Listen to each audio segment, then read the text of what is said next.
जय हिंद दोस्तों, आप देख रहे हैं अध्ययन केंद्र। और इस वीडियो के माध्यम से अभी हम एन का जो सार संग्रह बुक है महेश कुमार दंडवाल का, उसका पर्यावरण एवं पारिस्थितिकी मीन्स इन्वायरमेंट एंड इकोलॉजी इस वीडियो में कवर करेंगे। ये आपका मास्टर वीडियो है, मतलब जो भी वीडियो मैं बनाता हूँ उसका समावेश होता है ये वीडियो।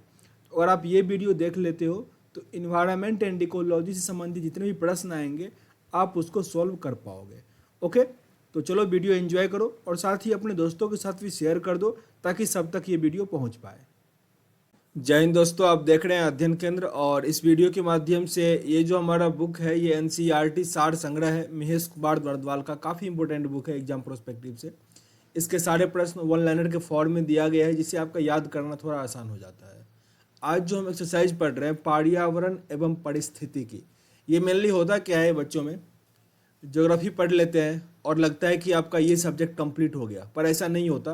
एग्जाम में जो आप जाओगे तो इस प्रश्न से आपको लगेगा आसान आसान होता है, पर एग्जाम में गलती करने का आसार इसमें अधिक होता है, ठीक ना। तो ये 4 से 5 एक्सरसाइज है, 4 से 5 वीडियो आएगा, आपका ये कंप्लीट हो जाएगा। तो पूरा देख लेना। एक्सरसाइज है इन्वायरमेंट एंड इकोलॉजी, पर्यावरण एवं पारिस्थितिकी। और एक प्रश्न फिर से रिपीट कर दूं कि पहला गवर्नर जनरल जो है वो वारेन हेस्टिंग था। मैंने मिसलेनियस वाले वीडियो में गलत बोल दिया था, ताकि मैं चाहता हूँ हर वीडियो में एक बार जिक्र कर दूं कि पहला गवर्नर जनरल वारेन हेस्टिंग था, ताकि आपको कभी दिक्कत ही नहीं होगी इस क्वेश्चन में, ठीक ना। Warren Hasting. चलो स्टार्ट करते हैं। इन्वायरमेंट, पारिस्थितिकी किसके मध्य पारस्परिक संबंधों का अध्ययन है। तो ये जीव और वातावरण के बीच, जीव मीन्स सजीव जिसको कहते हैं, वो और वातावरण के बीच जो संबंध होता है उसको हम इकोलॉजी कहते हैं। इससे एक प्रश्न मैंने देखा था, पूछा गया था कि वो जो एक्वेरियम होता है जिसमें मछली को रखा जाता है, एक शीशे का डब्बा जैसा होता है, ये क्या है पूछा गया था। लिखा गया था ऑप्शन में ये मानव द्वारा निर्मित इकोलॉजी है। ये आपका सही आंसर होता है उस प्रश्न का कि ये जो एक्वेरियम है मीन्स मछली का जो घर होता है वो मानव के द्वारा बनाया गया इकोसिस्टम होता है। ओके, तो इसको याद रखिएगा, इकोलॉजी है वो मानव निर्मित, आर्टिफिशियल है वो। दूसरा प्रश्न है पर्यावरण के 3 प्रमुख घटक कौन कौन से हैं। तो जैविक संगठक, अजैविक संगठक या अजैविक और भौतिक संगठक तथा ऊर्जा संगठक। समझो यहाँ पे, अगर आप मेरा साइंस का वीडियो देखे होगे वहाँ मैंने कहा था कि जब धरती सृष्टि बनाना उसको 2 पार्ट में डिवाइड कर दिया गया। पहले एक तो हो गया लिविंग थिंग, एक हो गया non living thing. Okay, living thing से बन गया आपका बायोलॉजी, और जो नॉन लिविंग थिंग आया उसके अंतर्गत आ गया फिजिक्स, जो पहले से विद्यमान था, और जो उसमें चेंज करके बन रहा था उसको हमने क्या कर दिया, केमिस्ट्री कह दिया, ठीक ना। तो आपका जो ये जैविक हो गया ये तो हो गया सजीव, और अजैविक के अंतर्गत ही आपका भौतिक आ जाता है। जैसे देखा ना, नॉन लिविंग थिंग के अंतर्गत ही क्या हो गया, भौतिक आ गया। और तीसरा दे दिया गया जिससे हमको एनर्जी मिलता है, ऊर्जा संगठक, जैसे कि आपका पानी है, सूर्य है, ये सब क्या हो गया, ऊर्जा संगठक हो गया। क्लियर। तो 3 प्रमुख घटक कौन कौन से हो जाएंगे, जैविक, अजैविक और ऊर्जा संगठक। सर्वप्रथम गहन परिस्थितिकी शब्द का प्रयोग किसने किया, आर्नी नेस ने सबसे पहले डीप इकोलॉजी का अध्ययन किया। इकोलॉजी समझ गए ना कि सजीव और वातावरण मीन्स आप और आपके जो आसपास का वातावरण है उसके साथ जो रिलेशन होता है उसे ही हम कहते हैं इकोलॉजी या इकोसिस्टम। घास स्थल, वन तथा मरुस्थल किस परिस्थितिकी तंत्र का उदाहरण है। ये स्थलीय परिस्थितिकी तंत्र का उदाहरण है। एक पद जो केवल जीव द्वारा ग्रहण किए गए स्थान का ही नहीं बल्कि जीवों के समुदाय में उसकी कार्यात्मक भूमिका का वर्णन करता है उसे हम परिस्थितिकी कर्मता कहते हैं, जो उसके कार्य को दर्शाता है पूरे समूह को। जैसे अगर पूरे हम मानव जाति की बात करें तो वो पूरा क्या करेगा, खुद से खाना बना के खाएगा। पूरे अगर प्लांट जगत की बात करें तो वो प्रकाश संश्लेषण करेगा। तो ये इसका क्या होता है, परिस्थितिकी कर्मता होता है। ओके, जो जीवों के समुदाय को बोध करवाता है।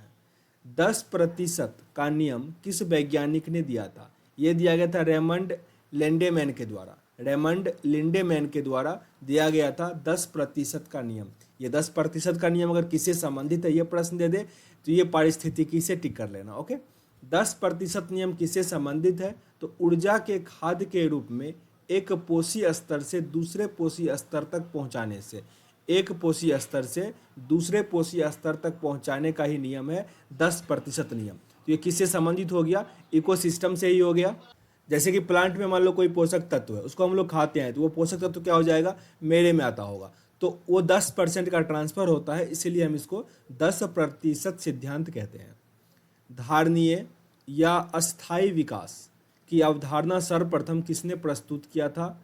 ब्रिंटलैंड कमीशन ने 1987 ईस्वी में सस्टेनेबल डेवलपमेंट, ये अब गोल भी हो गया है, मीन्स ऐसा डेवलपमेंट करना है जो कि सस्टेन रहे, मीन्स ऐसा नहीं कि पानी का भी हम इतना उपभोग कर लेंगे कि 10 वर्ष के बाद पानी खत्म हो जाएगा, ऐसा नहीं करना है। ऐसे यूज़ करना है कि पानी आगे तक चलता रहे, ये तो सस्टेनेबल डेवलपमेंट है। एक बार IB के एग्जाम में पूछा गया था कि सस्टेनेबल डेवलपमेंट से अभिप्राय है, मीन्स संसाधन का ऐसा सदुपयोग ताकि आगामी वर्षों में भी उसका हम प्रयोग करते रहें, मीन्स अधिक उपभोग उसका नहीं करना है, ठीक है ना। ऐसे बना के चलना है कि आगे भी उसका हम यूज़ करते रहें। देखो, सेशन अगर अच्छा लगता हो तो जरूर लाइक और शेयर कर दिया करो, सब्सक्राइब भी कर दिया करो। मैं कहता नहीं हर वीडियो में, पर इतना काम तो कर दिया करो। आगे प्रश्न देखो, सर्वाधिक अस्थायी पारिस्थितिकी तंत्र कौन सा है? ये महासागर। सर्वाधिक अस्थायी मीन्स सबसे अधिक सस्टेन कौन सा इकोसिस्टम है? तो वो महासागर है। बहुत बार पूछा गया प्रश्न है ये। सर्वाधिक अस्थायी पारिस्थितिकी तंत्र कौन सा है? महासागर, ओशियन। बहुत इंपॉर्टेंट है, नहीं बोलना इसको। परितंत्र में खाद्य श्रृंखलाओं के संदर्भ में किस प्रकार के जीव अपघटक कहलाते हैं? अपघटक, डिकम्पोजर, तो वो होता है कवक और जीवाणु। जैसे कि मान लो कोई पशु मर गया, ठीक है ना, कोई जानवर मर गया है, तो वो अगर सड़ता नहीं तो इसी प्रकार रह जाता, तो इसीलिए अपघटन तो जरूरी है, डिकम्पोस्ट होना जरूरी है, ठीक है ना। और डिकम्पोस्ट में हेल्प कौन करता है? तो कवक, जीवाणु, ये सब क्या करता है? हेल्प करता है। तो इसको डिकम्पोजर कहा जाता है, कवक को और जीवाणु को। ओके। स्थलीय पारिस्थितिकी तंत्र में जीव भार का पिरामिड कैसा होता है? सीधा होता है, सीधा होता है। स्थलीय पारिस्थितिकी तंत्र में जीव भार का पिरामिड कैसा होता है? बिल्कुल सीधा होता है। जीव भार का पिरामिड किस पारिस्थितिकी तंत्र में उल्टा यानी विपरीत होता है? मीन्स इस प्रकार से ऐसा पिरामिड बनेगा, वो होता है जलीय परितंत्र में। जलीय परितंत्र में कुछ इस प्रकार का पिरामिड बनता है, मीन्स उल्टा पिरामिड बनता है। आपको याद रखना होगा कि जलीय परितंत्र में जो पिरामिड बनता है वो उल्टा बनता है। पारिस्थितिक तंत्र में तत्वों के चक्रण को क्या कहते हैं? इसे जैव भू रासायनिक चक्र कहते हैं। जैव भू रासायनिक चक्र, बायो जियो केमिकल साइकिल कहा जाता है। पारिस्थितिकी तंत्र में तत्वों के चक्रण को क्या कहते हैं हम? बायो जियो केमिकल साइकिल। समुद्री वातावरण में कौन से जीव मुख्य प्राथमिक उत्पादक होते हैं? तो फाइटोप्लैंक्टन्स, ये क्या होता है? समुद्री वातावरण में प्रमुख या प्रथम उत्पादक होता है। अगर हम मीन्स स्थल पे कर ले तो पेड़ पौधा क्या होता है? प्राथमिक उत्पादक होता है। ओके। परितंत्र का गतिक हृदय किसे कहते हैं? ऊर्जा प्रवाह व खनिज चक्र को। अगर ये नहीं रहेगा तो परितंत्र हमारा चलेगा ही नहीं। तो यही परितंत्र को गति देता है, इसलिए इसको हम गति की हृदय कहते हैं। ऊर्जा प्रवाह को और खनिज चक्र को। ऊर्जा मीन सूर्य से प्राप्त होता है। इमेजिन करो सूर्य ना हो तो परितंत्र ही क्या होगा? खत्म हो जाएगा पूरी तरह से। किसी क्षेत्र में सभी जीवधारी तथा वातावरण में उपस्थित अजैव घटक संयुक्त रूप से किसका निर्माण करते हैं? परितंत्र का। परितंत्र का जीवधारी, वातावरण मीन्स जो अजीव निर्जीव जो होता है वो सब मिलके क्या निर्माण करता है? परितंत्र का। ये जिक्र कर चुके हैं इकोसिस्टम का। पारिस्थितिकी तंत्र की ऊर्जा का प्रमुख स्रोत किसे माना जाता है? सौरिक विकिरण को, सोलर को, सूर्य को। ऊर्जा का प्रमुख स्रोत किसे कहा जाता है? सूर्य को। सूर्य को ये दूसरी क्लास में आप लोगों ने पढ़ा होगा या बच्चे को पढ़ाते होगे तो समझे होगे कि पारिस्थितिकी तंत्र में या वैसे भी ऊर्जा का प्रमुख स्रोत क्या है? सूर्य है। सौरिक विकिरण, रेडिएशन। रेडिएशन से याद कर लो कि सूर्य का जो लाइट आता है वो रेडिएशन के थ्रू आता है। हीट जो आता है रेडिएशन के थ्रू आता है, ठीक ना। ये प्रश्न कई बार पूछ लेता है। और सूर्य का लाइट आने में कितना टाइम लगता है? 8 मिनट 20 सेकेंड या नहीं तो 500 सेकेंड, कोई भी चलेगा आपका। अब यहाँ पे दिया गया है कि भारत में जो रामसर आर्द्र भूमि है, वेटलैंड होता है, तो वो टोटल 37 है। ये आपके लिए थोड़ा इंपॉर्टेंट है, याद रखना इस डिजिट को, 37, ठीक है ना। 37 रामसर साइट है इंडिया में। फिर से रिपीट कर लो, 37 रामसर साइट है इंडिया में। यहाँ पे राज्य दिया गया है और आर्द्र भूमि दिया गया है, वेटलैंड। अगर बात करें कि वेटलैंड डे हम लोग कब बनाते हैं तो क्या बता सकते हो कमेंट बॉक्स में? चलो मैं बता देता हूँ पर याद रख लेना। 2 फरवरी को मनाते हैं हम वेटलैंड डे। नहीं बोलना, बहुत बार पूछा गया प्रश्न है ये। 2 फरवरी को मनाते हैं हम आर्द्र भूमि दिवस या वेटलैंड डे। ओके, यहाँ पे राज्य दिया गया जम्मू कश्मीर, तो ये इसका wetland day. Wetland day means क्या हो गया कि देखो, वेट मीन्स ऐसा भूमि जो अधिक समय, साल के अधिक समय वो उसमें दलदल टाइप का रहे, ठीक ना। तो ये क्या होता है, जो विविधता होता है ना, पशु पक्षी, फ्लोरा एंड फ्यूना होता है, उसके लिए ये काफ़ी अच्छा भूमि होता है। तो इसको आर्द्र भूमि प्रदेश कहा जाता है, काफ़ी इंपॉर्टेंट होता है बायोडाइवर्सिटी के लिए। तो यहाँ पे जम्मू कश्मीर में उल्लड़ लेक है, होकेरा है, होकेरा आर्द्र भूमि, सुरिनसर और मानेसर, सुरेनसर मानेसर एक ही को कहा जाता है। यहाँ पे होकेरा आर्द्र भूमि और उल्लड़ झील काफ़ी लेक है, मीन्स ये काफ़ी इंपॉर्टेंट है। उल्लड़ लेक इंडिया का फ्रेश वाटर का सबसे बड़ा लेक कहा जाता है उल्लड़ लेक को। ये कहाँ मिलेगा आपको, जम्मू कश्मीर में। लद्दाख में सोमोरेडी झील है, सोमोरेडी झील कहाँ पे है, लद्दाख। हिमाचल प्रदेश में चंद्रताल, काफ़ी इंपॉर्टेंट है चंद्रताल। पोंगडेम लेक, रेणुका, ये सबसे छोटा आर्द्र भूमि है, रेणुका। रेणुका सबसे छोटा आर्द्र भूमि का है, ये है हिमाचल प्रदेश में। पंजाब में हड़ीके बैराज, ये कृत्रिम आर्टिफिशियल वेटलैंड है। कांजली झील, रोपड़ झील, ब्यास कंजर्वेशन रिजर्व, कोसेपुर मियानी सामुदायिक रिजर्व, नांगल वन्यजीव अभ्यारण्य, ये सारे पंजाब के वेटलैंड मीन्स प्लेस हैं। अच्छा, इस बुक में मैं पूरा तो पीडीएफ नहीं दे पाऊंगा, जिस पेज का आप लोग इंपॉर्टेंट है कि ये सर हमको याद करना है, इसका पीडीएफ डाल देना आप, मीन्स इसका फोटो डाल देना, तो मैं टेलीग्राम पे डाल दूंगा, आप बस कमेंट में मेंशन कर देना। ओके, अगर यहाँ केरल दिया गया है, केरल में अष्टमुडी, खस्टमकोट्टा और बेम्बनाड और अष्टमुडी काफ़ी इंपॉर्टेंट है केरल का। अष्टमुडी और बेम्बनाड पूछ देगा, अष्टमुडी वेटलैंड कहाँ स्थित है, तो ये केरल में। अष्टमुडी और बेम्बनाड नहीं भूलना, अष्टमुडी और बेम्बनाड केरल। राजस्थान में सांभर झील बहुत इंपॉर्टेंट है। केवला देवी राष्ट्रीय उद्यान भी काफ़ी इंपॉर्टेंट है। सांभल झील और केवला देवी राष्ट्रीय उद्यान, फिर से रिपीट कर लो, केवला देवी राष्ट्रीय उद्यान, केवला देव राष्ट्रीय उद्यान और सांभर झील, यह है राजस्थान में। ओडिशा में चिल्का झील और भीतरकनिका, मैनग्रोव नेशनल पार्क भी है ये भीतरकनिका। तो चिल्का झील और भीतरकनिका ये कहाँ पे है, ओडिशा। चिल्का झील और भीतरकनिका कहाँ पे, ओडिशा में। आंध्र प्रदेश कोलेरू कलपक्कम, ये सब आंध्र प्रदेश में। आंध्र प्रदेश कोलेरू झील कहाँ पे, आंध्र प्रदेश में। असम में दीपोर बिल। आगे दिया गया है तमिलनाडु पॉइंट केलिमर वन्यजीव अभ्यारण्य, तमिलनाडु। त्रिपुरा का रुद्र सागर झील इंपॉर्टेंट है, त्रिपुरा का रुद्र सागर झील त्रिपुरा। मणिपुर में तो बस एक ही है, लोकटक, ठीक ना। उत्तर प्रदेश में ऊपरी गंगा नदी तंत्र, नवाबगंज पक्षी अभ्यारण्य, समन पक्षी अभ्यारण्य, समसपुर पक्षी अभ्यारण्य, पार्वती आर्गा पक्षी अभ्यारण्य, सांडी पक्षी अभ्यारण्य, सरसई नवार झील, ये सारे कहाँ पे, उत्तर प्रदेश में है। पश्चिम बंगाल पूर्वी कोलकाता आर्द्र भूमि सुंदरवन तो सबसे इंपॉर्टेंट है, सबसे बड़ा है सुंदरवन का। मध्य प्रदेश का भोज आर्द्र भूमि, मध्य प्रदेश भोज काफ़ी इंपॉर्टेंट है, भोज के नाम से वहाँ पे एक मीन्स वो भी है, अभ्यारण्य भी है और भोज आर्द्र भूमि भी है, दोनों मध्य प्रदेश में है। गुजरात में नल सरोवर पक्षी अभ्यारण्य और महाराष्ट्र में नंदूर मधमेश्वर।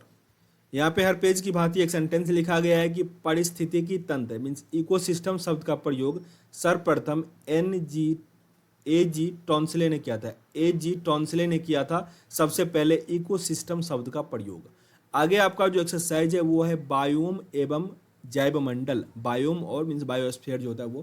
तो उसके बाद ये काफ़ी इंपॉर्टेंट है, अगर आप लोगों ने मीन्स ये एग्जाम दिया होगा जेई का, रेलवे का जो जेई का एग्जाम हुआ था उसमें अगर आपने दिया होगा तो कई सारे प्रश्न इससे बने हुए थे, ठीक ना। तो इसको हम अगले वीडियो में कवर करेंगे। देखो सारे इंपॉर्टेंट है, भले ही आपको अच्छा लग रहा हो या नहीं अच्छा लग रहा हो सकता है थोड़ा कोई सब्जेक्ट इरिटेटिंग होता है, पर पढ़ो क्योंकि प्रश्न बनते हैं, अगर आप टिक मार के आओगे ना तो एक्स्ट्रा खुशी मिलती है। तो इस सेशन को एंड करते हैं। आप लोगों का काम है अधिक से अधिक शेयर करना, जहाँ भी हो, व्हाट्सएप फेसबुक हो, जहाँ भी आप शेयर कर सको करो। मिलते हैं नेक्स्ट वीडियो में, तब तक के लिए जय हिंद। जय हिंद दोस्तों, आप देख रहे हैं अध्ययन केंद्र और इस वीडियो के माध्यम से अभी हम पढ़ रहे हैं एनसीईआरटी सार संग्रह महेश कुमार वर्णवाल का बुक, जिसमें हमने इन्वायरमेंट से रिलेटेड जो भी प्रश्न है, प्रौद्योगिकी से रिलेटेड, उसको हम इसमें कवर करेंगे। ये इसका दूसरा वीडियो होगा, एक वीडियो ऑलरेडी कवर हो चुका है। आज हम पढ़ेंगे बायोम एवं जैवमंडल, बायोम और बायोस्फीयर जिसे कहते हैं, मतलब सजीव और निर्जीव के बीच जो रिलेशन है या उसके बारे में आज इसमें दिया गया होगा। तो स्टार्ट करते हैं पहले प्रश्न से। साथ ही बता दें, अगर आप मैथ पढ़ना चाहते हैं तो आपको यूट्यूब पे सर्च करना होगा अध्ययन केंद्र मैथ। जहां मैं RS अग्रवाल का मैथ अभी चला रहा हूँ। आपका 1-2 लेसन कंप्लीट हो चुका है, अभी HCF LCM चल रहा है। तो काफ़ी बेसिक से प्रयास कर रहा हूँ समझाने का, कहीं कोई दिक्कत नहीं होगा मैथ के रिगार्डिंग वहाँ पे। तो चलो पहला प्रश्न दिया गया है, पृथ्वी पर पेड़ पौधे तथा जीव जंतुओं सहित सभी प्रमुख पारिस्थितिकी तंत्र क्या कहलाते हैं? उसे हम कहते हैं वायोम। वायोम मतलब जिसको भी हम सजीव कहते हैं ना, लिविंग थिंग, उसको हम कहते हैं वायोम। ओके, या फिर ये समझ लो कि जिसको हम बायोलॉजी के अंतर्गत पढ़ेंगे वो सब क्या हो गया? बायोम। पृथ्वी पर सबसे बड़ा वायुम कौन सा है? तो जलीय वायुम। जलीय वायुम। और सबसे स्थिर वायुम भी आपका जलीय परितंत्र ही है, मीन्स ओशियन ही है, महासागर ही है। सबसे कम जैविक विविधता और जैव भार वाला वायुम कौन सा है? टुंड्रा वायुम सबसे कम है। सबसे कम जैव विविधता और जैव भार सबसे कम किसका है? टुंड्रा वायुम का। जैव मंडल के अंतर्गत किन संगठकों को सम्मिलित किया जाता है? तो जैव मंडल में किया जाता है सजीव और निर्जीव का, मीन्स जैविक और अजैविक घटक को, जैविक और अजैविक घटक दोनों को बायोस्फीयर के अंतर्गत रखा जाता है। कौन सा तंत्र सभी समुदाय के सभी जीवों से संबंध स्थापित करता है? वह खाद्य जाल यानी फूड वेव। फूड वेव क्या होता है? एक दूसरे से संबंध स्थापित करता है। फूड वेव पहले पिछली क्लास में आप लोग पढ़े होंगे कि जैसे पेड़ पौधा को डियर खा लेता है, हरिन खाता है, हरिन को शेर खा लेता है, इस प्रकार से वो रिलेशन मेंटेन होता है, उसे ही हम कहते हैं फूड चेन। इसी रिलेशन के कारण सभी जीव एक दूसरे से संबंधित होते हैं।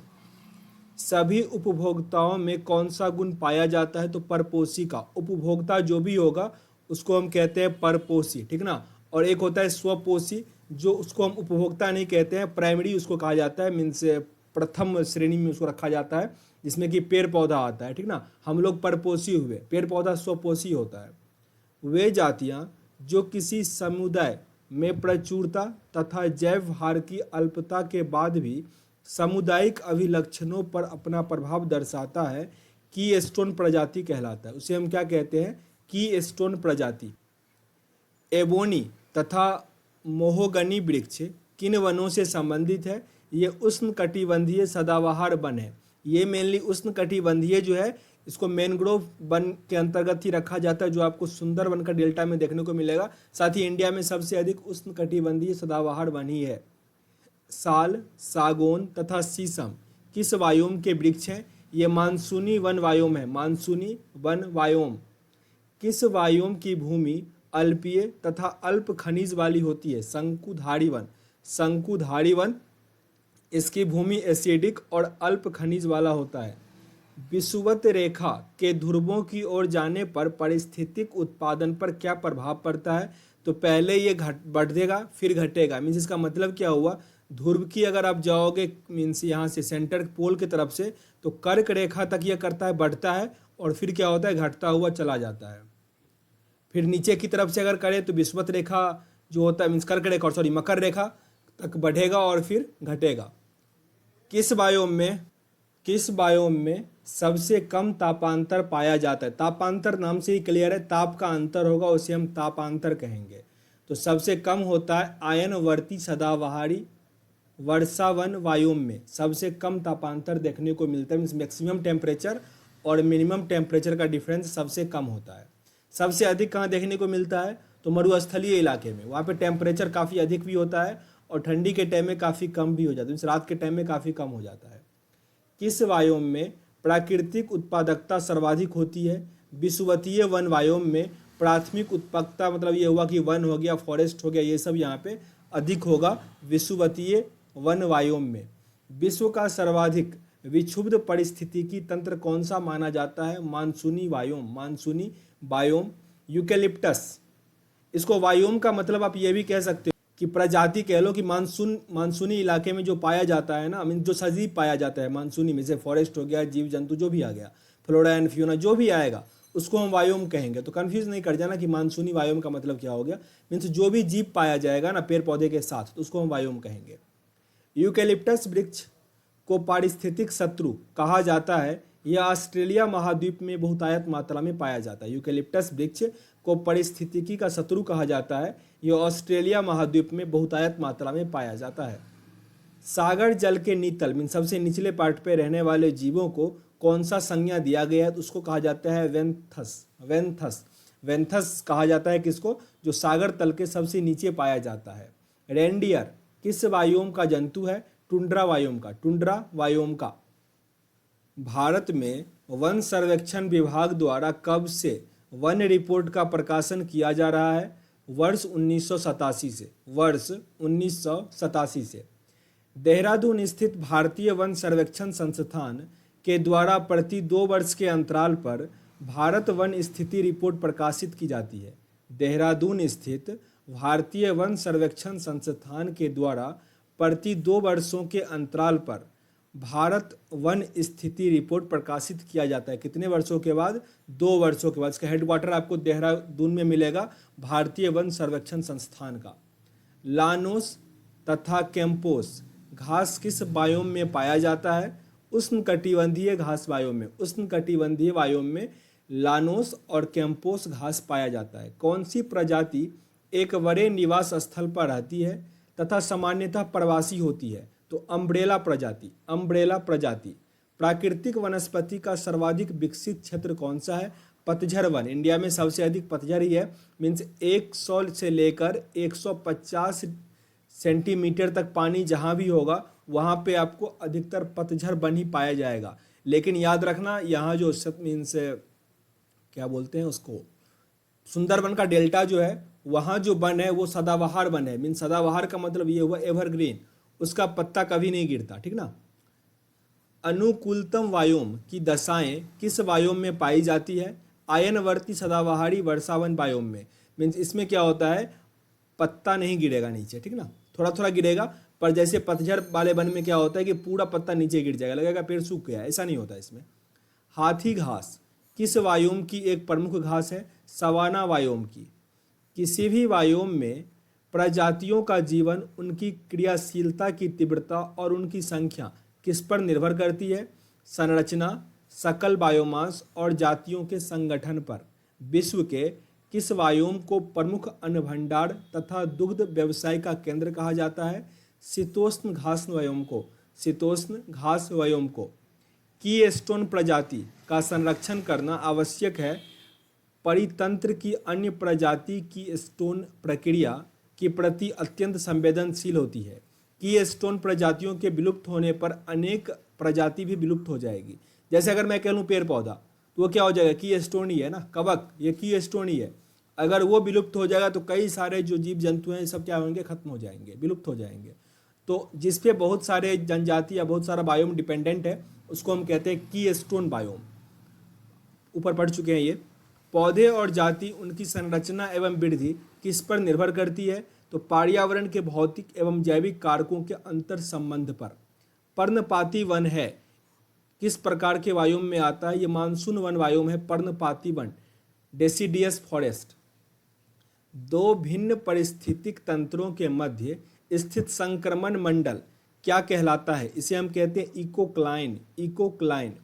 सर्वप्रथम पारिस्थितिक स्तूप की परिकल्पना किसने प्रस्तुत की थी, चार्ल्स एंटन ने। चार्ल्स एल्टन ने। चार्ल्स एंटन। भारत में किस क्षेत्र को पारिस्थितिक उष्ण स्थल की संज्ञा दी गई है, पश्चिमी घाट को, पश्चिमी वेस्टर्न घाट को। आगे दिया गया उष्ण कटिबंधीय सदाबहार वायोम को पृथ्वी के फेफड़े के नाम से जाना जाता है। लंग्स ऑफ अर्थ किसे कहा जाता है, उष्ण कटिबंधीय सदाबहार वायोम को। उष्ण कटिबंधीय सदाबहार वायोम को। आगे जो एक्सरसाइज है वो है बायोडाइवर्सिटी, जैव विविधता, उसको हम अगले वीडियो में कवर करेंगे। सेशन अगर अच्छा लग रहा हो तो जरूर लाइक और शेयर कीजिए। देखियो मैं बार बार रिपीट करता हूँ, ये जो प्रौद्योगिकी या फिर इन्वायरमेंट है, पढ़ने में हो सकता है मज़ा ना आ रहा हो, पर एग्जाम में ये काफ़ी हेल्प करता है, तो ध्यान से इसको देखिएगा क्योंकि एग्जाम में ये आपको हेल्प करेगा। मिलते हैं नेक्स्ट वीडियो में जैव विविधता के साथ, तब तक के लिए जय हिंद। जय हिंद दोस्तों, आप देख रहे हैं अध्ययन केंद्र और इस वीडियो के माध्यम से अभी हम पढ़ेंगे एनसीईआरटी सार संग्रह। एनसीईआरटी सार संग्रह काफ़ी इंपॉर्टेंट है, महेश कुमार नरवाल की बुक है, जिसमें अभी हम पढ़ रहे हैं मीन्स पर्यावरण और इकोसिस्टम जो होता है वो। एक्सरसाइज आपका जैव विविधता है, बायोडाइवर्सिटी, काफ़ी इंपॉर्टेंट प्रश्न है।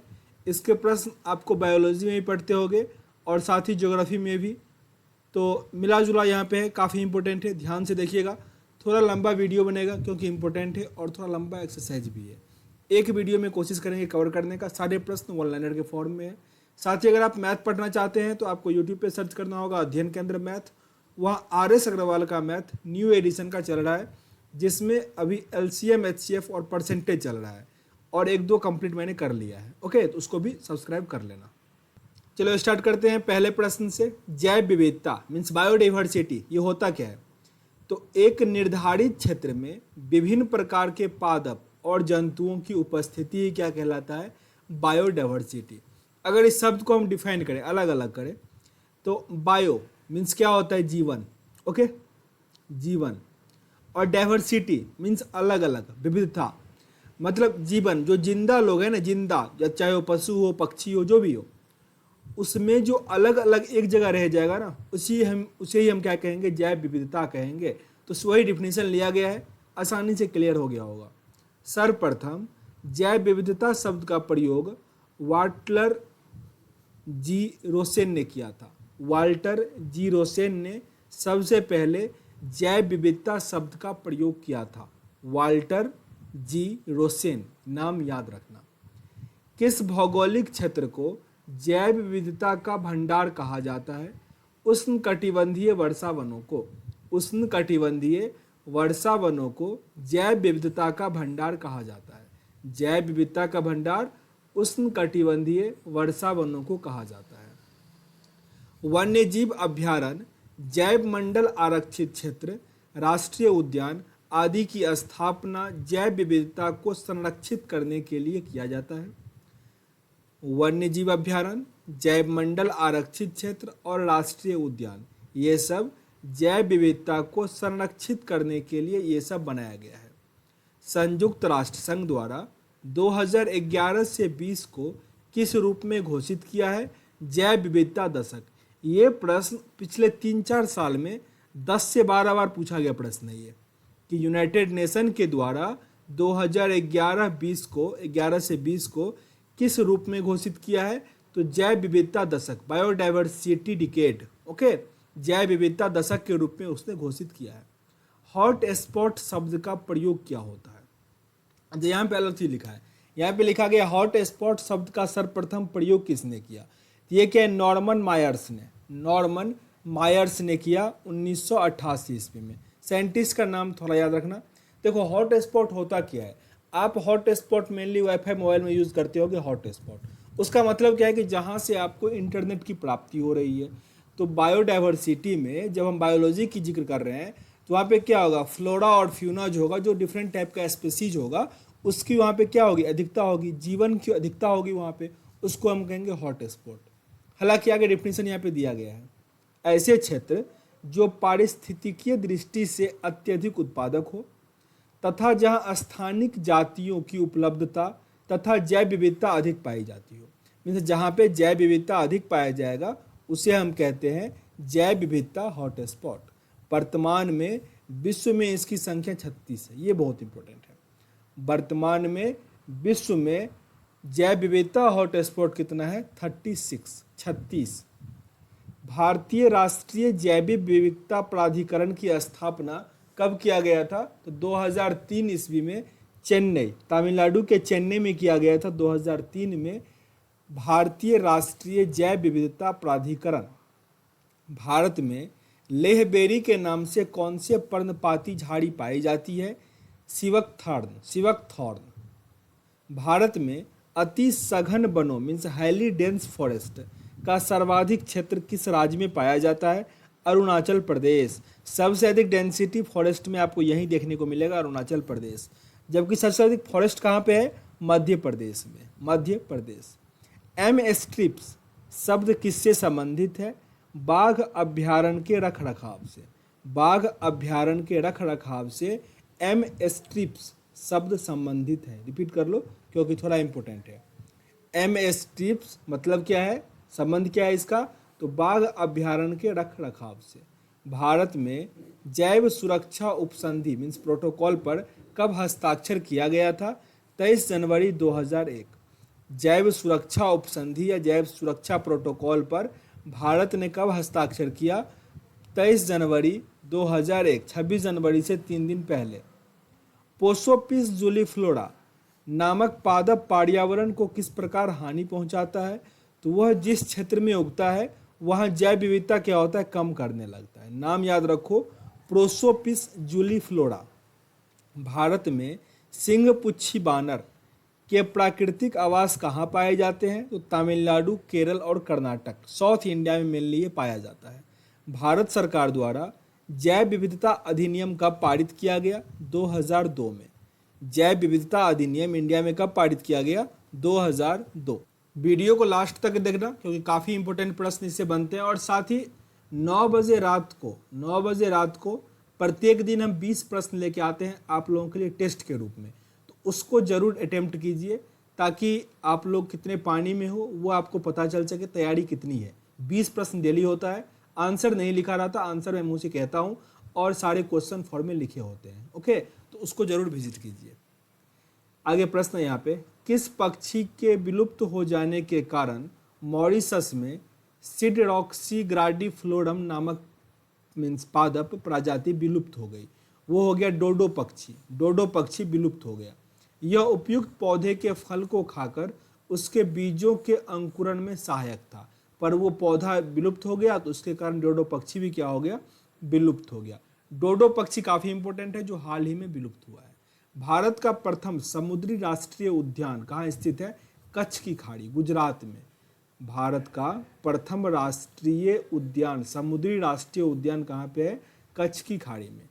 भारत में 4 जैव विविधता हॉटस्पॉट है। टोटल दुनिया में कितना था? 31। इंडिया में 4 है। कौन कौन सा? वेस्टर्न घाट जो श्रीलंका भी कह सकते हो, इंडो बर्मा क्षेत्र, पूर्वी हिमालय और सूडालैंड। एक सेम प्रश्न आया था, मीन्स अगर हम बात करें किसका था, 2018 या 17 का एसआई का एग्जाम था, 18 का था, ठीक ना। उसमें पूछा गया था कि निम्नलिखित में से कौन सा जैव विविधता हॉट स्पॉट है? तो आपको वहाँ पे ऑप्शन में पश्चिमी घाट दिया था, वेस्टर्न घाट दिया था, उस पर आपको टिक करना था। क्योंकि बच्चे कंफ्यूज क्या करते हैं, नॉर्थ इंडिया का कोई पार्ट दे देना, जैसे हम लोग कहते हैं कि लोकटक पार्क लिख दिया, लोकटक लेक लिख दे, तो बच्चे उस पर टिक कर देंगे क्योंकि नॉर्थ इंडिया में काफ़ी कुछ है। याद रखना है, जैव विविधता हॉटस्पॉट पश्चिमी घाट, इंडो बर्मा क्षेत्र, पूर्वी हिमालय और सुंडालैंड, ये निकोबार में है सुंडालैंड। तो ये 4 जगह आपको याद रहना चाहिए क्योंकि इंपॉर्टेंट है। फ्लाइंग फॉक्स अर्थात उड्डयन बलगुल, जिसे ग्रेट इंडियन फ्रूट बैट भी कहा जाता है, यह क्या है? तो चमगादड़ों की एक प्रजाति है। ग्रेट इंडियन फ्रूट बैट क्या है? चमगादड़ों की एक प्रजाति है, इसको ही फ्लाइंग फॉक्स कहा जाता है। रेड डाटा बुक अथवा रेड लिस्ट किस संगठन से संबंधित है? ये IUCN के द्वारा, IUCN बनाता है रेड डाटा बुक। इसमें क्या होता है, तो जो भी लुप्त प्रायः जंतु हैं या जीव जंतु हैं उसका एक लिस्ट जारी किया जाता है कि जो विलुप्त होने वाले हैं या हो गए हैं, उसका एक लिस्ट बनाता है, वही है रेड डाटा बुक। ये बनाता कौन है? IUCN। इसका फुल फॉर्म थोड़ा याद कर लो, international union of conservation of nature. International union of conservation of nature. फिर से रिपीट कर लो, international union of conservation of nature, IUCN का फुल फॉर्म है। स्थापना वही हुआ था WHO के साथ ही, मीन्स 1948 में। और हेडक्वार्टर मैंने कहा है जहाँ भी इंटरनेशनल या वर्ल्ड लगे आपको जेनेवा स्विट्जरलैंड पे टिक करना है। कुछ हैं जिसका नहीं टिक करना, जैसे इंटरनेशनल मेरीन ऑर्गेनाइजेशन है, मीन्स मेरीटाइम ऑर्गेनाइजेशन, उसका लंदन में है। तो 1-2 ऐसे एक्सेप्शन है, पर अधिक में आपको जेनेवा टिक कर देना है अगर वर्ल्ड और इंटरनेशनल से स्टार्ट हो तब। कौन सी औषधि गिद्धों की संख्या में कमी के लिए उत्तरदायी है? डाइक्लोफेनिक सोडियम औषधि है जिसके कारण गिद्धों की संख्या कम हो रही है। भारतीय जीव जंतु कल्याण बोर्ड का मुख्यालय कहाँ स्थित है? हरियाणा के बल्लभगढ़ में। वृक्ष पर रहने वाले किस स्तनधारी को जूलॉजिकल के नाम सेलुरस फेलगेस है? तो रेड पांडा का जूलॉजिकल नेम क्या है? वो है एलुरस फ्लेगेस। जिस प्रकार मोर का पाबोक्रिस्टेटस है, आदमी का होमोसैपियंस है, वैसे रेड पांडा का क्या है? एलुरस फ्लेगेंस। भारत में रेड पांडा के प्राकृतिक आवास कहाँ पाए जाते हैं? तो उत्तर पूर्वी भारत के उप हिमालय क्षेत्रों में, उत्तर पूर्वी भारत के उप हिमालय क्षेत्रों में।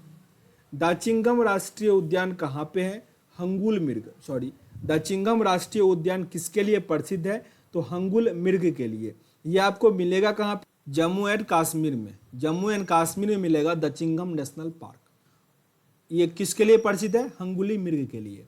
भारत में सर्वाधिक ऊंचाई पर स्थित राष्ट्रीय उद्यान कौन सा है? नामदफा, नामदफा अरुणाचल प्रदेश, नामदफा अरुणाचल प्रदेश। किस समूह के जीव अमोनिया को नाइट्रेट में परिवर्तित कर देते हैं? नाइट्रोसोमोनास, नाइट्रोसोमोनास जो है वो अमोनिया को नाइट्रेट में कन्वर्ट कर देता है। अमोनिया वही गैस है जिसको रेफ्रिजरेटर में भरते ताकि ठंडा रख सके।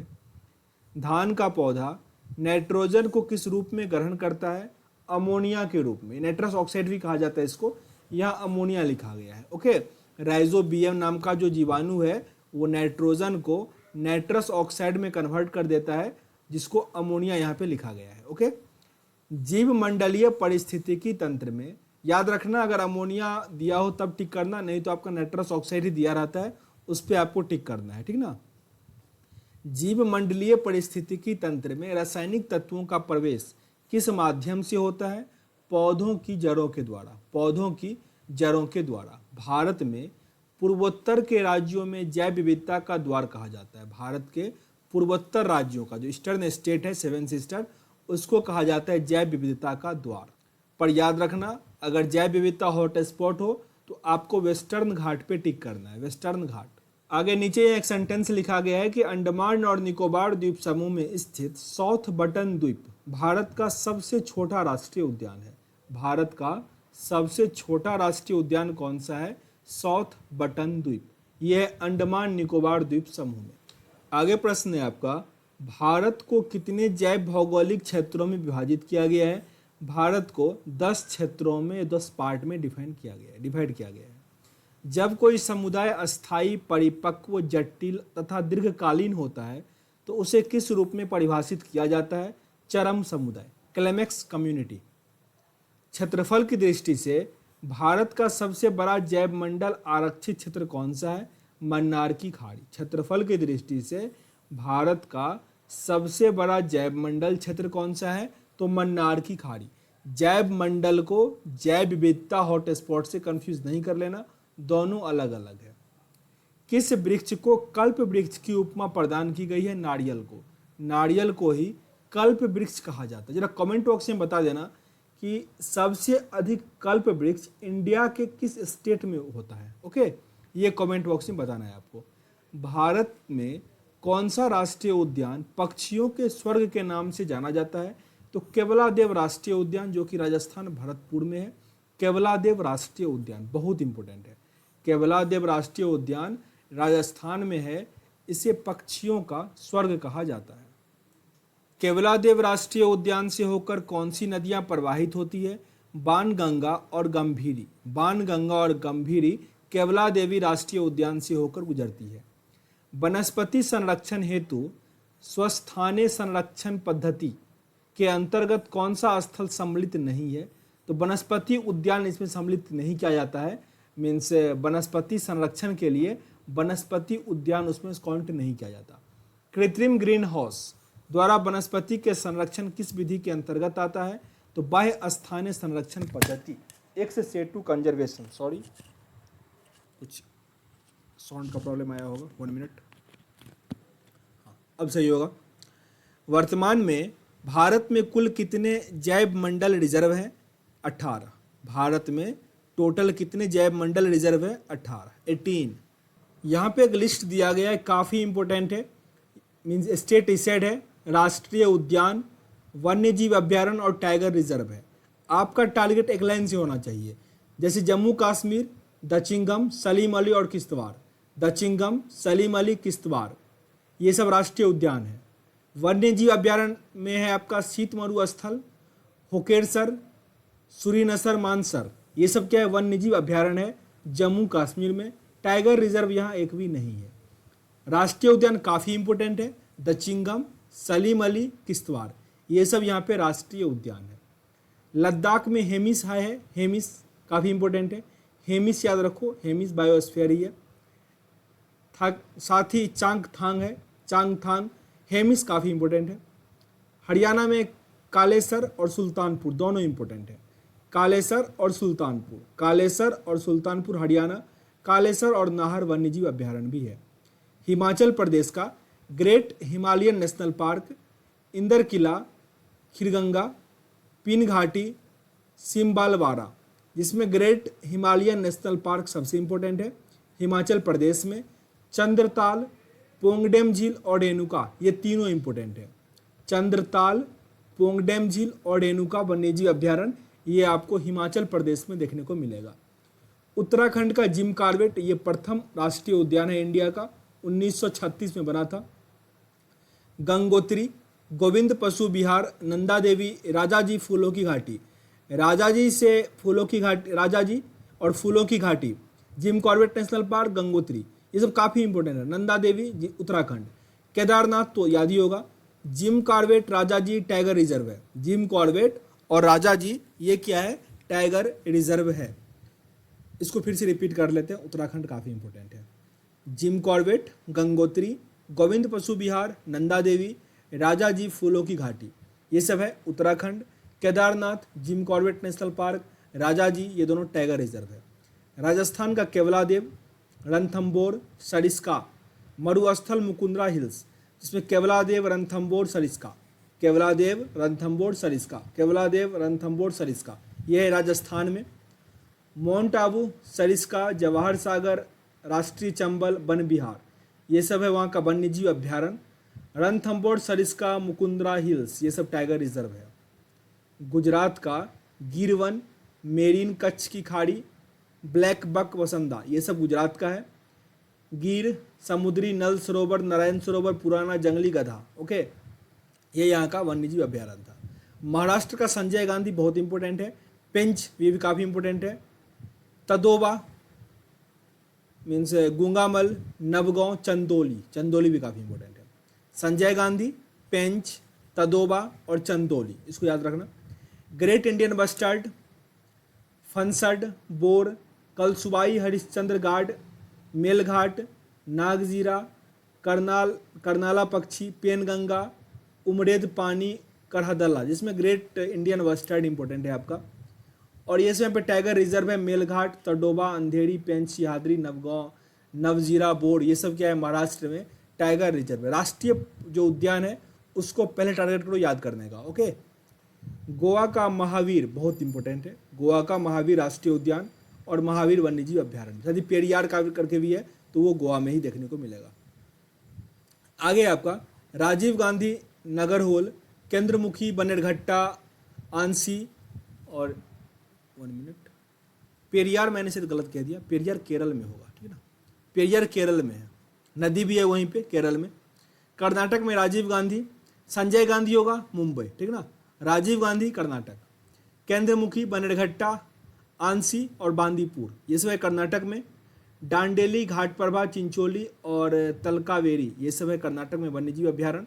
बांदीपुर, भद्रा, तंडेली, आंसी, नगरहोल, बिलगिरी, रंगनाथ मंदिर, ये सब है कर्नाटक में। कर्नाटक में इंडिया में सबसे अधिक टाइगर आपको कर्नाटक में ही मिलेगा, पर टाइगर स्टेट है मध्य प्रदेश, नाम है टाइगर स्टेट मध्य प्रदेश का, पर नंबर ऑफ टाइगर सबसे अधिक कर्नाटक में है। केरल में अनाईमुडी, इराविकुलम, मथिकेट्टन 16, परम्बिकुलम 16, पेरियार, सैलेंट वैली, ये सब केरल में मिलेगा। वन्यजीव अभ्यारण्य में थड्डेकाड पक्षी अभ्यारण्य, इडुक्की, नैयार, परम्बिकुलम, मालाबार, पेरियार, वायनाड, जब भी पेरियार आया ना तो ये आपका केरल में ही है, नदी भी है वहाँ पे, मैंने जिक्र किया अभी। परम्बिकुलम, ये सब केरल में है। केवलादेव साइबेरियन क्रेन नामक पक्षी के लिए आश्रय स्थल है, वह मेट्रॉक्स रिकॉर्ड के अनुसार प्रथम राष्ट्रीय उद्यान है। मीन्स हालांकि सबसे पहला राष्ट्रीय उद्यान तो जिम कॉर्बेट है, पर मेट्रॉक्स एक रिकॉर्ड है, इसके अनुसार केवलादेव को सबसे पहला राष्ट्रीय उद्यान माना जाता है। आगे आपका दिया गया तेलंगाना, इसमें कासु ब्रह्मानंद रेड्डी, महावीर हरिना वन स्थली, यानी महावीर जो है, महावीर वो आपका मिलेगा गोवा में, लेकिन महावीर हरिना जो है वो तेलंगाना में है। नागा अर्जुन सागर, प्राणहिता कन्नेर सानी और कवल अमरावाद, ये सब टाइगर रिजर्व है।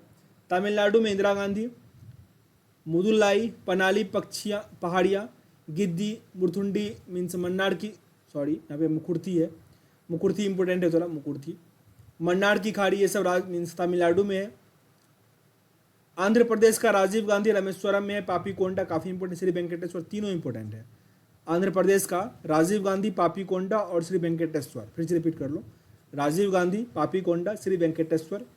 यहाँ पे कोरिंगा, कोलेरू, पुलिकट नेस्ट मीन्स ये वन्यजीव अभ्यारण्य, नागार्जुन सागर सेलम। नागार्जुन सागर श्रीशैलम सबसे बड़ा क्षेत्रफल के अकॉर्डिंग टाइगर रिजर्व है, जो कि आंध्र प्रदेश में है। नागार्जुन सागर श्रीशैलम जो है सबसे बड़ा टाइगर रिजर्व है क्षेत्रफल के दृष्टिकोण से, वो आंध्र प्रदेश में देखने को मिलेगा। छत्तीसगढ़ में इंद्रावती, कागेर घाटी, गुरुदासी घाट या संजय गांधी, ये सब कहाँ पे है आपको, छत्तीसगढ़ में है। संजय गांधी वहाँ भी है मीन्स महाराष्ट्र में। अचनकमार, सीता नदी, इंद्रावती, उदती मीन्स अचनकमार, ये सब कहाँ है, टाइगर रिजर्व छत्तीसगढ़ में। ओडिशा में भीतरकनिका सिमलीपाल, भीतरकनिका सिमलीपाल काफ़ी इंपॉर्टेंट है, भीतरकनिका सिमलीपाल। भीतरकनिका, चिल्का, गाहिर मत्था, नंदन कानन, सतकोसिया गर्ज काफ़ी इंपॉर्टेंट है। सिमलीपाल ये सब कहाँ पे, ओडिशा में है। सिमलीपाल और सतकोसिया गर्ज जो है ये टाइगर रिजर्व है, जो कि बहुत इंपॉर्टेंट है। आगे पश्चिम बंगाल का बुक्सा, गोरुमारा, नौरा वैली, संगलीला, सुंदरवन, जलपादरा, चपड़ामारी और बल्लभपुर, चपलामारी, बल्लभपुर ये वन्यजीव अभ्यारण्य है। सुंदरवन, बुक्सा ये टाइगर रिजर्व है। त्रिपुरा का क्लाउडेड लेपार्ड, वाइसन ये सब वन्यजीव, ये सॉरी नेशनल उद्यान है ये। गुमटी, सिपाही जाला ये वन्यजीव अभ्यारण्य है। मिजोरम का मुरलेर, पवांगपुरी नील पर्वत पे है। दम्फा ये इंपॉर्टेंट है, दम्फा। मणिपुर का केबुल लामसो बहुत इंपॉर्टेंट है, सिरोही। नागालैंड इटांकी मीन्स फाकिम। अरुणाचल प्रदेश का नामदफा बहुत इंपॉर्टेंट है, मौलिंग, नामदफा नहीं भूलना, नामदफा काफ़ी इंपॉर्टेंट है, टाइगर रिजर्व है नामदफा। असम का डिवरी सखोवा, काजीरंगा, मानस, राजीव गांधी, ओडांग, नामेरी सब इंपॉर्टेंट है। असम का डिब्रू सखोवा, काजीरंगा, मानस, राजीव गांधी, ओडांग, नामेरी, ओके ये सब टाइगर रिजर्व है हालांकि यहाँ पे अधिक। सिक्किम में कंचनजंगा। मेघालय का बलफाक्रम, नोकेरक काफ़ी इंपॉर्टेंट है, मेघालय में है। झारखंड का बेतवा, झारखंड बेतवा। डामला, गौतम बुद्ध, हजारीबाग, पारसनाथ, पलामू काफ़ी इंपॉर्टेंट है। पोप चांची ये भी इंपॉर्टेंट है। पलामू कहाँ पे है, जहाँ पे वही जगह है पलामू जहाँ पे बिरसा मुंडा का जन्म हुआ था, झारखंड में। बिहार में वाल्मीकि है नेशनल पार्क, जबकि भीमबाद, गौतम बुद्ध, कांवड़ झील, कैमूर, वाल्मीकि, विक्रमशिला ये सब क्या है मीन्स वन्यजीव अभ्यारण्य, वाल्मीकि टाइगर के लिए फेमस है। उत्तर प्रदेश में दुधवा, जबकि वन्यजीव अभ्यारण्य में वाखीरा, कैमूर, महावीर स्वामी, राष्ट्रीय चंबल, ओखला, पटना, ओके ये सब क्या है मीन्स वन्यजीव अभ्यारण्य उत्तर प्रदेश में है। दुधवा, पीलीभीत ये दोनों क्या है, टाइगर रिजर्व है। मध्य प्रदेश में 9 राष्ट्रीय उद्यान है, काफ़ी इंपॉर्टेंट है, सब इसका इंपॉर्टेंट है। बाधवगंड, फॉलिस, कान्हा, माधव, इंदिरा प्रियदर्शनी, पन्ना, संजय, सतपुड़ा। जबकि यहाँ पे जो वन्यजीव अभ्यारण्य है बोड़ी, गांधी सागर, राष्ट्रीय चंबल, पन्ना, तारापानी, सोन, घड़ियाल। पन्ना, कान्हा, सतपुड़ा, बांधवगढ़, संजय, दुबरी, पेंच ये सब क्या है, टाइगर रिजर्व है। राष्ट्रीय उद्यान 9 यहाँ पे अंडमान निकोबार में देखने को मिलेगा। केपबेल, गाल्थिया, महात्मा गांधी मरीन, उत्तरी बटन द्वीप सबसे छोटा है ये। मध्य बटन द्वीप, माउंट हेरियट, झांसी रानी मरीन और सेटल पिक ये सब क्या है, अंडमान निकोबार में नेशनल उद्यान है। टर्टल द्वीप, वेरेन द्वीप, वेरेन द्वीप भी काफ़ी इंपॉर्टेंट है। वेरेन यहाँ पे एक मीन्स ज्वालामुखी है जो एक्टिव वॉल्केनो है। सर्वाधिक 96 वन्यजीव अभ्यारण्य आपको मिलेगा अंडमान निकोबार में, ओके। दिल्ली में एक वन्यजीव अभ्यारण्य असोला घाटी, जिसको इंदिरा प्रियदर्शनी भी कहा जाता है। प्रोजेक्ट टाइगर 1993 ईस्वी में, प्रोजेक्ट एलिफेंट 1992 में तथा इंडियन डायनो विजन 2020 में प्रारंभ किया गया, काफ़ी इंपॉर्टेंट है, फिर से रिपीट कर लो। Project tiger 1973, project elephant 1992, Indian rhino vision 2020 जो है वो 2005 में प्रारंभ किया था। मीन्स इंडियन डायनो के लिए 2020 तक टारगेट रखा गया था कि उसका नंबर हम बढ़ाएंगे। आगे दिया गया है जो यूनेस्को है उसके द्वारा जो जैव मंडल आरक्षित किए गए हैं वो लिस्ट दिया गया, ये काफ़ी इंपॉर्टेंट है। देखो अभी तक जो छोड़ के चले गए होंगे ना, आधे स्टार्ट किए होंगे और लगा होगा उनको बीच में थोड़ा फालतू चल रहा है तो छोड़ दिए होंगे। अब यहाँ पे जो कितने इंपॉर्टेंट प्रश्न है, यूनेस्को के द्वारा सूची जो शामिल है जैव मंडल उसका यहाँ पे दिया गया है। नीलगिरी, ये केरल, तमिलनाडु, कर्नाटक में नीलगिरी। केरल, तमिलनाडु, कर्नाटक 2000 में इसको शामिल किया गया। मन्नार की खाड़ी तमिलनाडु में है, 2001 ईस्वी में शामिल किया गया। सुंदरवन पश्चिम बंगाल में 2001 में। यह लिस्ट आपके लिए काफ़ी इंपॉर्टेंट है। नंदा देवी उत्तराखंड में 2004 में। नोकेरक मेघालय में 2009 में, यह आरक्षित क्षेत्र है।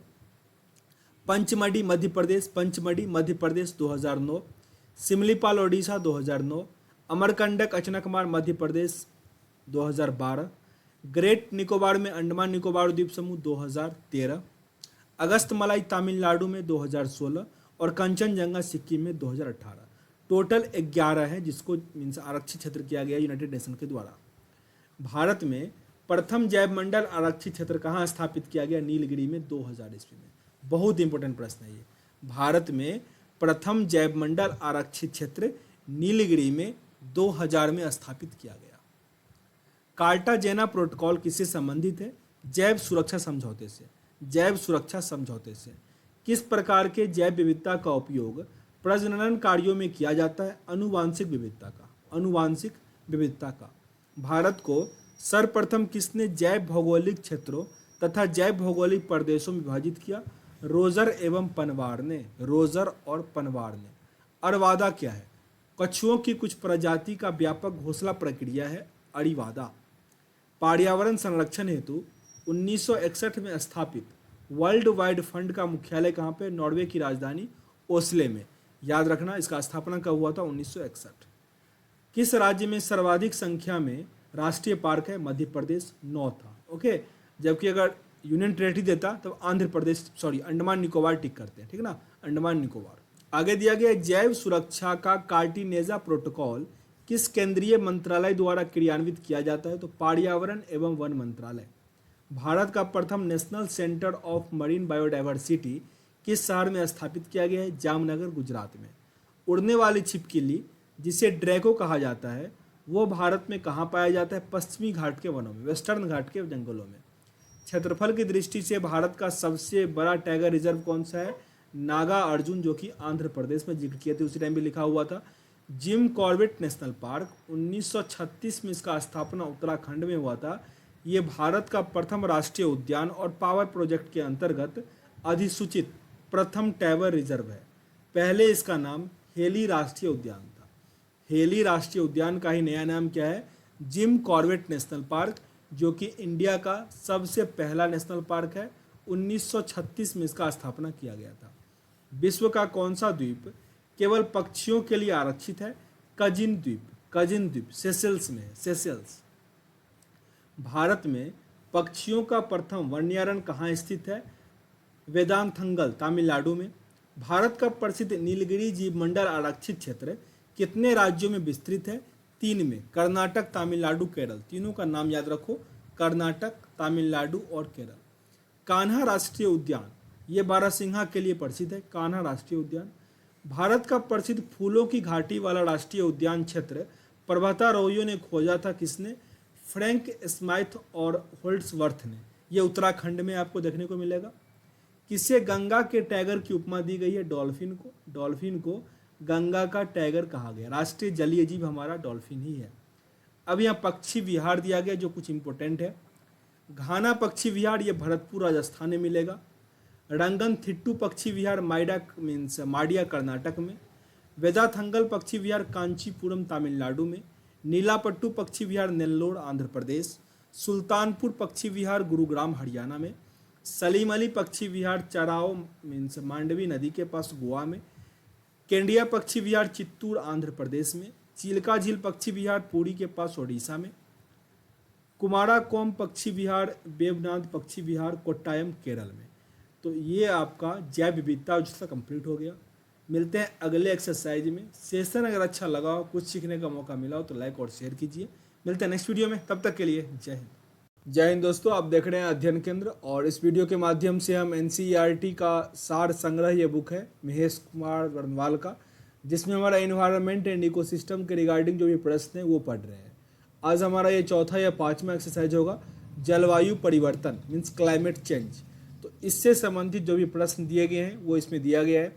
ध्यान से लास्ट तक देखिएगा क्योंकि एग्जाम में कई सारे प्रश्न आपको इससे मिल जाएंगे। पहला प्रश्न दिया गया यहाँ पे, जलवायु परिवर्तन के प्रमुख कारण क्या है? तो ग्रीन हाउस गैस।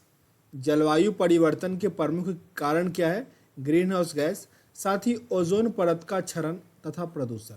साथ ही ओजोन परत का क्षरण और प्रदूषण। याद रखना, ग्रीन हाउस गैस में आपका CO2 आता, मीथेन आता है, लेकिन ओजोन परत के लिए CFC, नाइट्रस ऑक्साइड, ये सब होता है।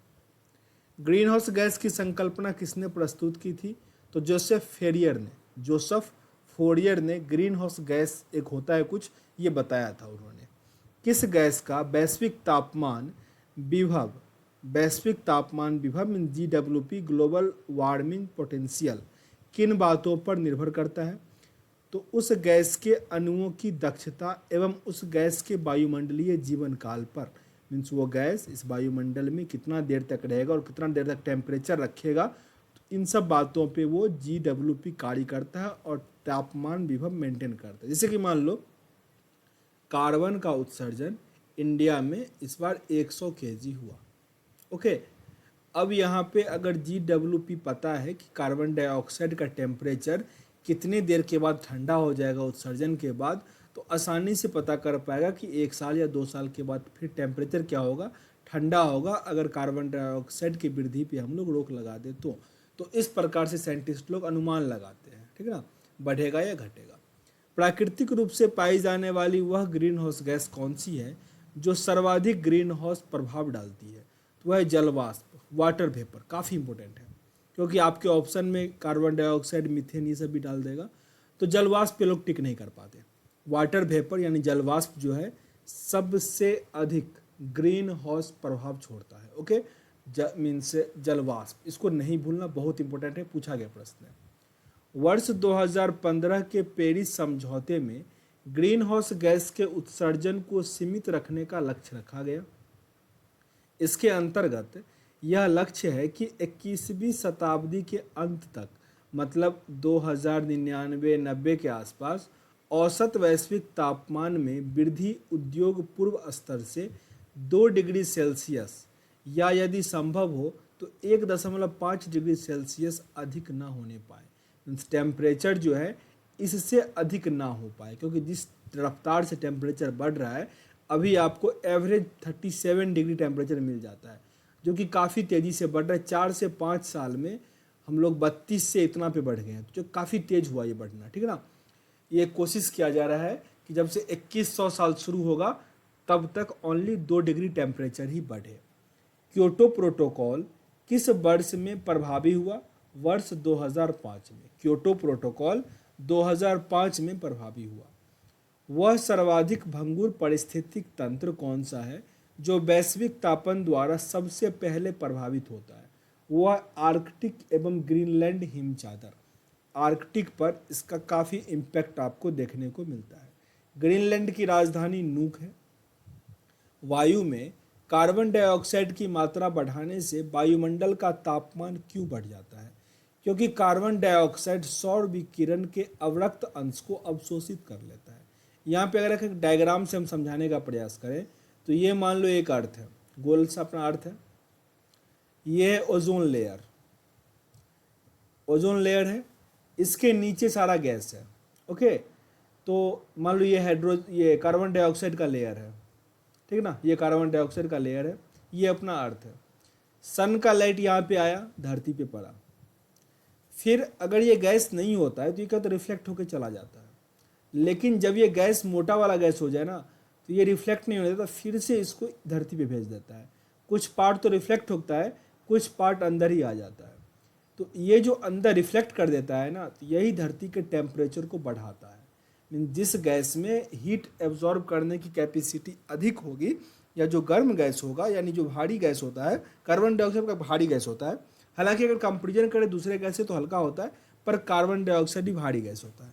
तो इसके कारण क्या होता है, टेम्परेचर आपको यहाँ पे गर्म देखने को मिलेगा। ओके, मीथेन गैस के उत्सर्जन के प्रमुख प्राकृतिक स्रोत कौन कौन से हैं? तो आर्द्र भूमि, वेटलैंड, समुद्र, हाइड्रेटस। आर्द्र भूमि मीन्स वेटलैंड डे कब मनाते हैं? 2 फरवरी को। 2 फरवरी को वेटलैंड डे मनाते हैं। इंडिया में 37 वेटलैंड है, पढ़े हैं ये सब ऊपर हमने। ग्रीन हाउस गैस प्रोटोकॉल का विकास किसके द्वारा किया गया?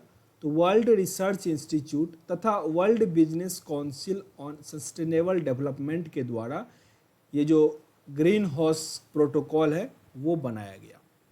विश्व के तापमानों पर आंकड़े प्राप्त करने के लिए वैश्विक वायुमंडलीय निगरानी स्टेशन कहाँ स्थापित किया गया है? अल्जीरिया, ब्राज़ील और केनिया में। अल्जीरिया, ब्राज़ील और केनिया में। जलवायु परिवर्तन का क्रायोजेनिक संकेतक किससे प्राप्त होता है? आइस कोर से। आइस कोर जो अंटार्कटिका में है वहाँ से ये प्राप्त होता है। और जलवायु का संकेत किसे मापते हैं? तो लाइकेन से। लाइकेन, ये बायोलॉजी में पढ़े होंगे, लाइकेन। आगे दिया गया है हिम तत्व यानी आइस कोर किसी ग्लेशियर या बर्फ की चादर को छेद कर प्राप्त किया जाता है। यह बेलनाकार नमूना होता है, ठीक ना, उसमें छेद किया जाता है थर्मामीटर की तरह और फिर उसमें टेम्परेचर मेजर किया जाता है। वैश्विक जलवायु परिवर्तन के संदर्भ में कौन सी पद्धति मृदा में कार्बन संग्रह का कार्य करती है?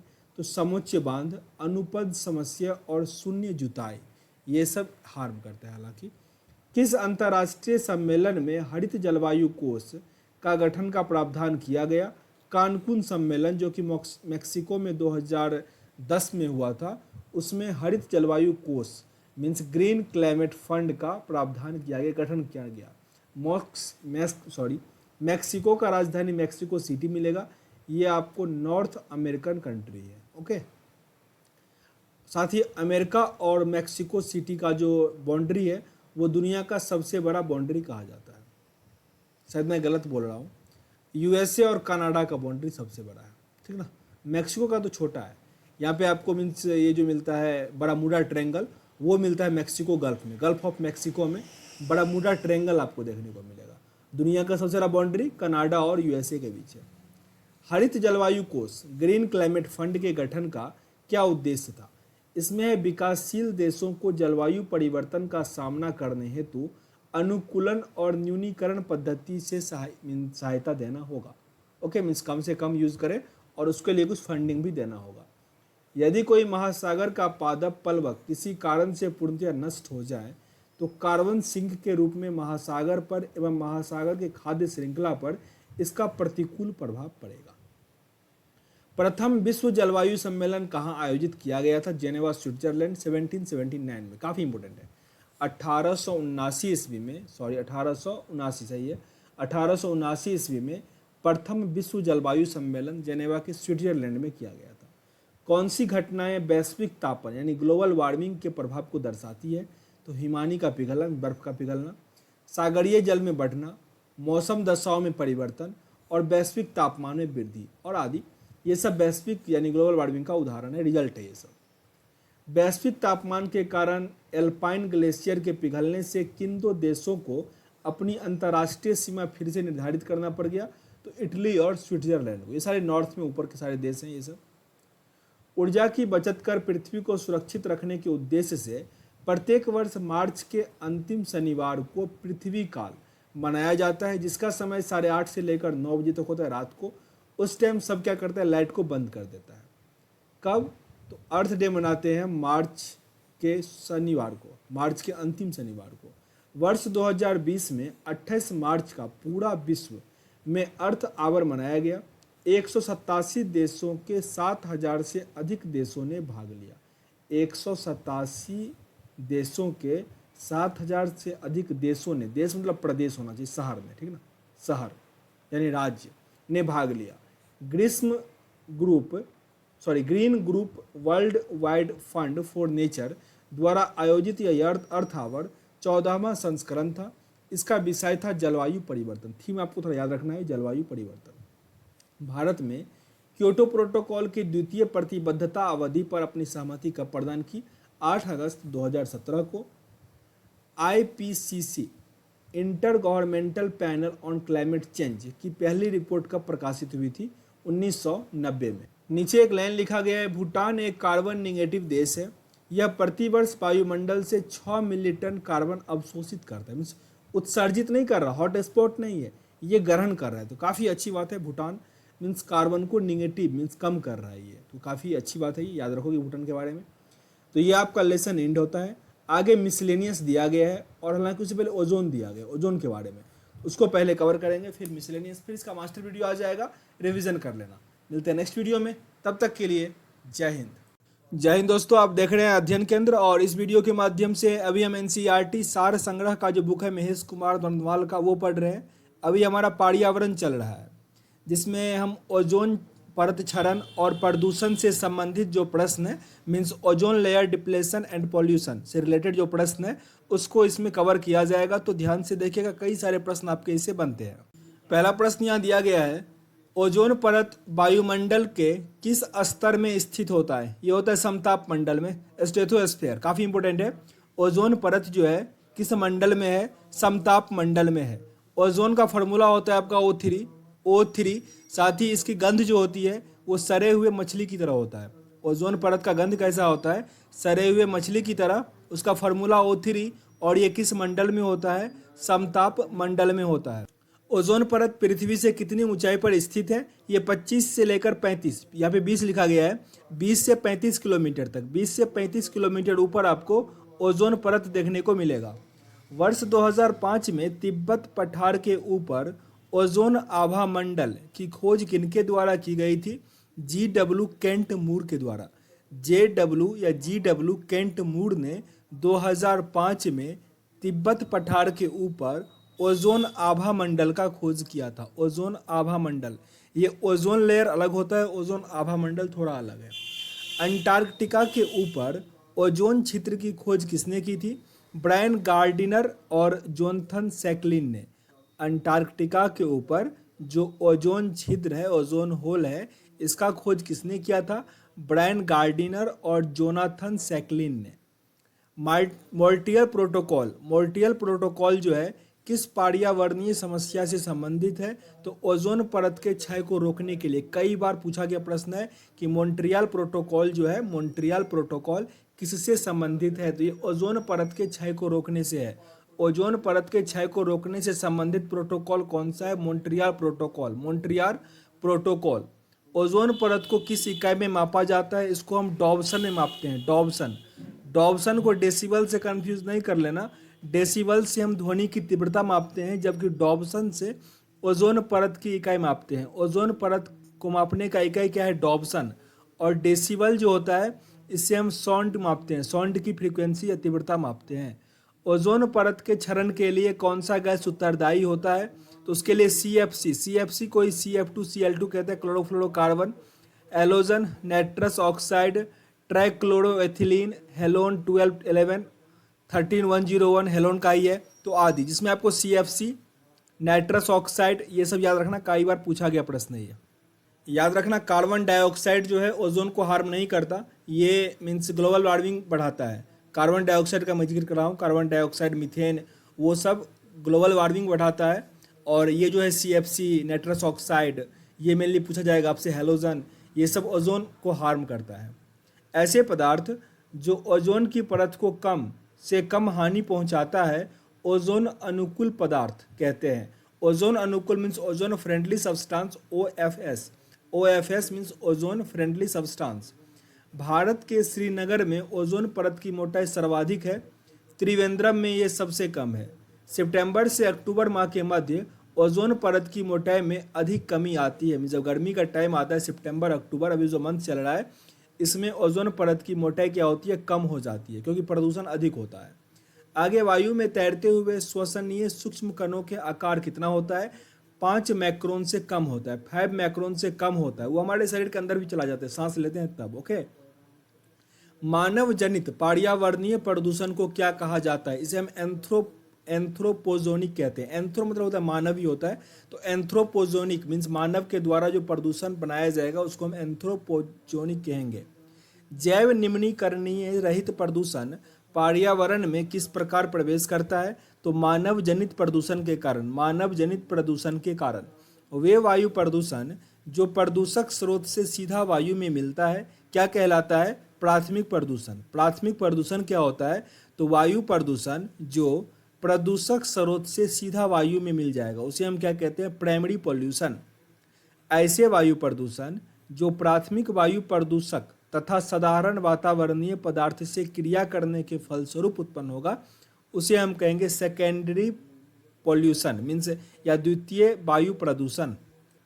पेरोक्सीएस्टिल नाइट्रेट मीन्स PAN, ओजोन और स्मॉग किस प्रकार के प्रदूषक हैं? ये द्वितीय प्रदूषक हैं। द्वितीय कौन सा वायु प्रदूषक ऑक्सीजन की अपेक्षा अधिक शीघ्रता से रक्त में हीमोग्लोबिन में घुल जाता है? कार्बन मोनोऑक्साइड, काफ़ी इंपॉर्टेंट है। कौन सा वायु प्रदूषक ऑक्सीजन की अपेक्षा अधिक शीघ्रता से रक्त के हीमोग्लोबिन में मिल जाएगा? वो होता है कार्बन मोनोऑक्साइड। कार्बन मोनोऑक्साइड जब अकार्बनिक पोषक तत्व जैसे कि फॉस्फेट तथा नाइट्रेट घुलकर जलीय पारिस्थितिकी तंत्र में आ जाते हैं तो जलीय पारिस्थितिकी तंत्र में किस घटना में वृद्धि होता है? सुपोषण का। सुपोषण। वाहनों में पेट्रोलों के दहन के परिणाम स्वरूप से कौन सी धातु वायु में प्रदूषित होती है? वो होता है सीसा, लेड सीसा, जिससे मानसिक रोग उत्पन्न होता है, मानसिक विकार। ऐसे प्रदूषक जो सूक्ष्म जीव जैसे कि जीवाणु, विषाणु आदि के द्वारा समय के साथ प्रकृति में सरल हानि रहित तत्वों में विघटित कर दिए जाने के हो जाते हैं, उसे क्या कहा जाता है? जैव विघटित प्रदूषण। जैव विघटित प्रदूषण। अम्ल वर्षा में कौन सा गैस उत्तरदायी होता है? नाइट्रस ऑक्साइड और सल्फर डाइऑक्साइड। नाइट्रस ऑक्साइड काफ़ी इंपॉर्टेंट है। नाइट्रस ऑक्साइड और सल्फर डाइऑक्साइड ये अम्ल वर्षा एसिड रेन के लिए उत्तरदायी गैस है। अम्ल वर्षा से मृदा पर क्या प्रभाव पड़ता है? तो इसका pH मान क्या होता है? कम होता है। pH का फुल फॉर्म क्या होता है? पावर ऑफ हाइड्रोजन या पोटेंशियल ऑफ हाइड्रोजन। इसका खोज किया गया था सोरेनसन के द्वारा। pH वैल्यू, ठीक ना, pH मीन्स जो स्केल है उसका खोज किया था सोरेनसन। तो अम्ल वर्षा होने के बाद मृदा का pH क्या होता है? कम हो जाता है। एस्बेस्टस फाइबर में युक्त वातावरण में सबसे अधिक समय तक रहने से कौन सा रोग हो जाता है? तो एस्बेस्टोसिस। एस्बेस्टोसिस। जैव उपचारण से तात्पर्य है जीवों द्वारा पर्यावरण से विषाक्त पदार्थों का निष्कासन। जीवों के द्वारा पर्यावरण से विषाक्त पदार्थों का निष्कासन कहा जाता है जैव उपापचरण। रेफ्रिजरेटर में प्रशीतक मीन्स ठंडा के रूप में भरी जाने वाली गैसों का विपणन सामान्यतः मेफ्रॉन बॉन्ड नाम के अंतर्गत किया जाता है। ये सामान्यतः हेलोनिक हाइड्रोकार्बन होता है जिसके अंतर्गत बड़े संयंत्रों में अमोनिया भी प्रशीतक के रूप में कार्य किया जाता है। पर याद रखिएगा, पहले जो रेफ्रिजरेटर होता है घर में ठंडा करता है उसमें पहले हेलोनिक हाइड्रोकार्बन भरा जाता था, पर वर्तमान में जो मॉडिफाइड मीन्स रेफ्रिजरेटर आता है उसमें ठंडा करने के लिए अमोनिया भरा जाता है। तो आपसे अमोनिया ही पूछा जाएगा, तो इसी को याद करो, फिर से रिपीट कर लो। रेफ्रिजरेटर में ठंडा होने के लिए उसमें क्या दिया जाता है? तो अमोनिया NH3। जैवोपचार आदि प्रदूषण प्रभावित क्षेत्र में किया जाता है तो इसे क्या कहा जाएगा? इसे कहा जाता है स्वस्थानीय जैवोपचार। यदि प्रदूषित पदार्थ को किसी अन्य स्थान पर ले जाकर उसके जैव उपचार किया जाए तो इस प्रक्रिया को क्या कहेंगे? इसे हम कहेंगे वाह्य स्थानीय जैवोपचार। प्रदूषकों को जड़ों व पत्तियों में संग्रहित कर जैवोपचार करना क्या कहलाता है? फाइटोनिष्कर्षण। यहाँ पे एक सेंटेंस नीचे में दिया गया है, ओजोन परत की खोज चार्ल्स फेवरी ने किया था। चार्ल्स फेवरी और हेनरी बुसॉन काफ़ी इंपॉर्टेंट है, हेनरी बुसॉन ही पूछा जाएगा आपसे, लेकिन दोनों को याद कर लो। ओजोन परत का खोज किसने किया था? चार्ल्स फेवरी और हेनरी बुसॉन और चार्ल्स फेवरी ने ओजोन परत का खोज किया था। आगे प्रश्न दिया गया है चेरनोबिल, जो कि यूक्रेन में एक जगह है, वहाँ पे दुर्घटना हुआ था। सबसे बड़ा दुर्घटना कहा जाता है परमाणु दुर्घटना, या वैसे भी दुर्घटना सबसे बड़ा चेरनोबिल का ही है। तो वो 1986 में हुआ था, 26 अप्रैल को। 26 अप्रैल 1986 को दुनिया का सबसे घातक जो घटना हुआ था चेरनोबिल, वहाँ पे ये घटना घटा हुआ था। परमाणु केंद्रीय नाभिक में विस्फोट हो गया था। ओके, प्रदूषक और यह दुष्प्रभाव दिया गया है, मीन्स ये सब लीक होगा या वातावरण में आएगा तो उसे कौन सा डिजीज होगा वो दिया गया है, काफ़ी इंपॉर्टेंट है। कार्बन मोनोऑक्साइड, इसमें स्वास्थ्य संबंधी रोग होगा, सांस लेने में दिक्कत होगा। नाइट्रोजन ऑक्साइड, केंद्रीय तंत्रिका तंत्र, नर्वस सिस्टम में प्रॉब्लम आएगी। धूल कण से यकृत और वृक्क को क्षति होगा, साथ ही जो आपका मीन्स मस्तिष्क विकार होता है वो भी होता है, चिड़चिड़ापन आता है। शीशे से कैंसर होता है, कैंसर होगा मीन्स जो नवजात शिशु होता है या फिर जो गर्भवती महिलाएं होती है उसमें अधिक होने का डर होता है शीशा से। ओके, शीशा अधिकतर पाया किस में जाएगा? तो पेट्रोल डीजल में। भारत में कौन सी नदी अपने प्रदूषकों को कारण जैविक मरुस्थल कहलाती है? तो दामोदर नदी। रिपीट कर लो, भारत की कौन सी नदी अपने प्रदूषकों के कारण जैविक मरुस्थल कहलाती है? दामोदर नदी। जैविक मरुस्थल दामोदर नदी। पेयजल में नाइट्रेट की मात्रा अधिक होने से बच्चों में कौन सा रोग होता है? Blue baby syndrome, blue baby syndrome अथवा मैथ्लो फिर से रिपीट कर लो, मैथ्नोग्लोबोनीमिया, मैथ्लोग्लोबोमीनिया। ओके, ब्लू बेबी सिंड्रोम अधिक पूछा जाएगा। अगर पानी में नाइट्रेट का मात्रा अधिक हो जाएगा और उसको पिएगा तो ब्लू बेबी सिंड्रोम हो जाता है। सिगरेट के धुएं में कौन सा प्रमुख प्रदूषक होता है? तो कार्बन मोनोऑक्साइड और बेंजीन, कार्बन मोनोऑक्साइड और बेंजीन सिगरेट के धुएं में, मीन्स अगर आपके आसपास कोई पी रहा हो तो भी वो आपको हार्म करेगा। ग्रीन मफलर किस पर्यावरणीय समस्या से संबंधित है? ध्वनि प्रदूषण से, ध्वनि प्रदूषण से। अधूरे प्रज्वलन के कारण कार से कौन सी गैस निकलती है? Carbon monoxide, carbon monoxide. सुनते होगे किसी भी गाड़ी का क्लच प्लेट जल गया है, काफ़ी धुआं निकल रहा है, तो मीन्स उसमें जो ईंधन है उसका पूर्ण दहन नहीं हो पाता और उसमें से क्या निकलता है? Carbon monoxide. मीन्स गाड़ी का माइलेज भी क्या होगा? कम होगा। ओके, पॉलीथीन की थैलियों को नष्ट क्यों नहीं किया जा सकता? क्योंकि पॉलीमर से निर्मित होने के कारण इसको नष्ट नहीं किया जा सकता। पॉलीथीन किससे निर्मित होता है? पॉलीमर से, इसीलिए उसको नष्ट नहीं किया जा सकता। भोपाल गैस त्रासदी में यूनियन कार्बाइड फैक्ट्री में किस गैस का रिसाव हुआ था? मिथाइल आइसोसाइनेट का, मिथाइल आइसोसाइनेट का, मिथाइल आइसोसाइनेट MIC। इंसिनरेटर्स, फिर से रिपीट कर लो, इंसिनरेटर्स का प्रयोग किस लिए किया जाता है? तो कूड़ा कचरे को जलाने के लिए इंसिनरेटर का प्रयोग किया जाता है। भारत में जल प्रदूषण निवारण और नियंत्रण अधिनियम किस वर्ष लागू किया गया था? 1974 में, 1974। कौन सा ईंधन न्यूनतम वायु प्रदूषण करता है? Hydrogen, hydrogen.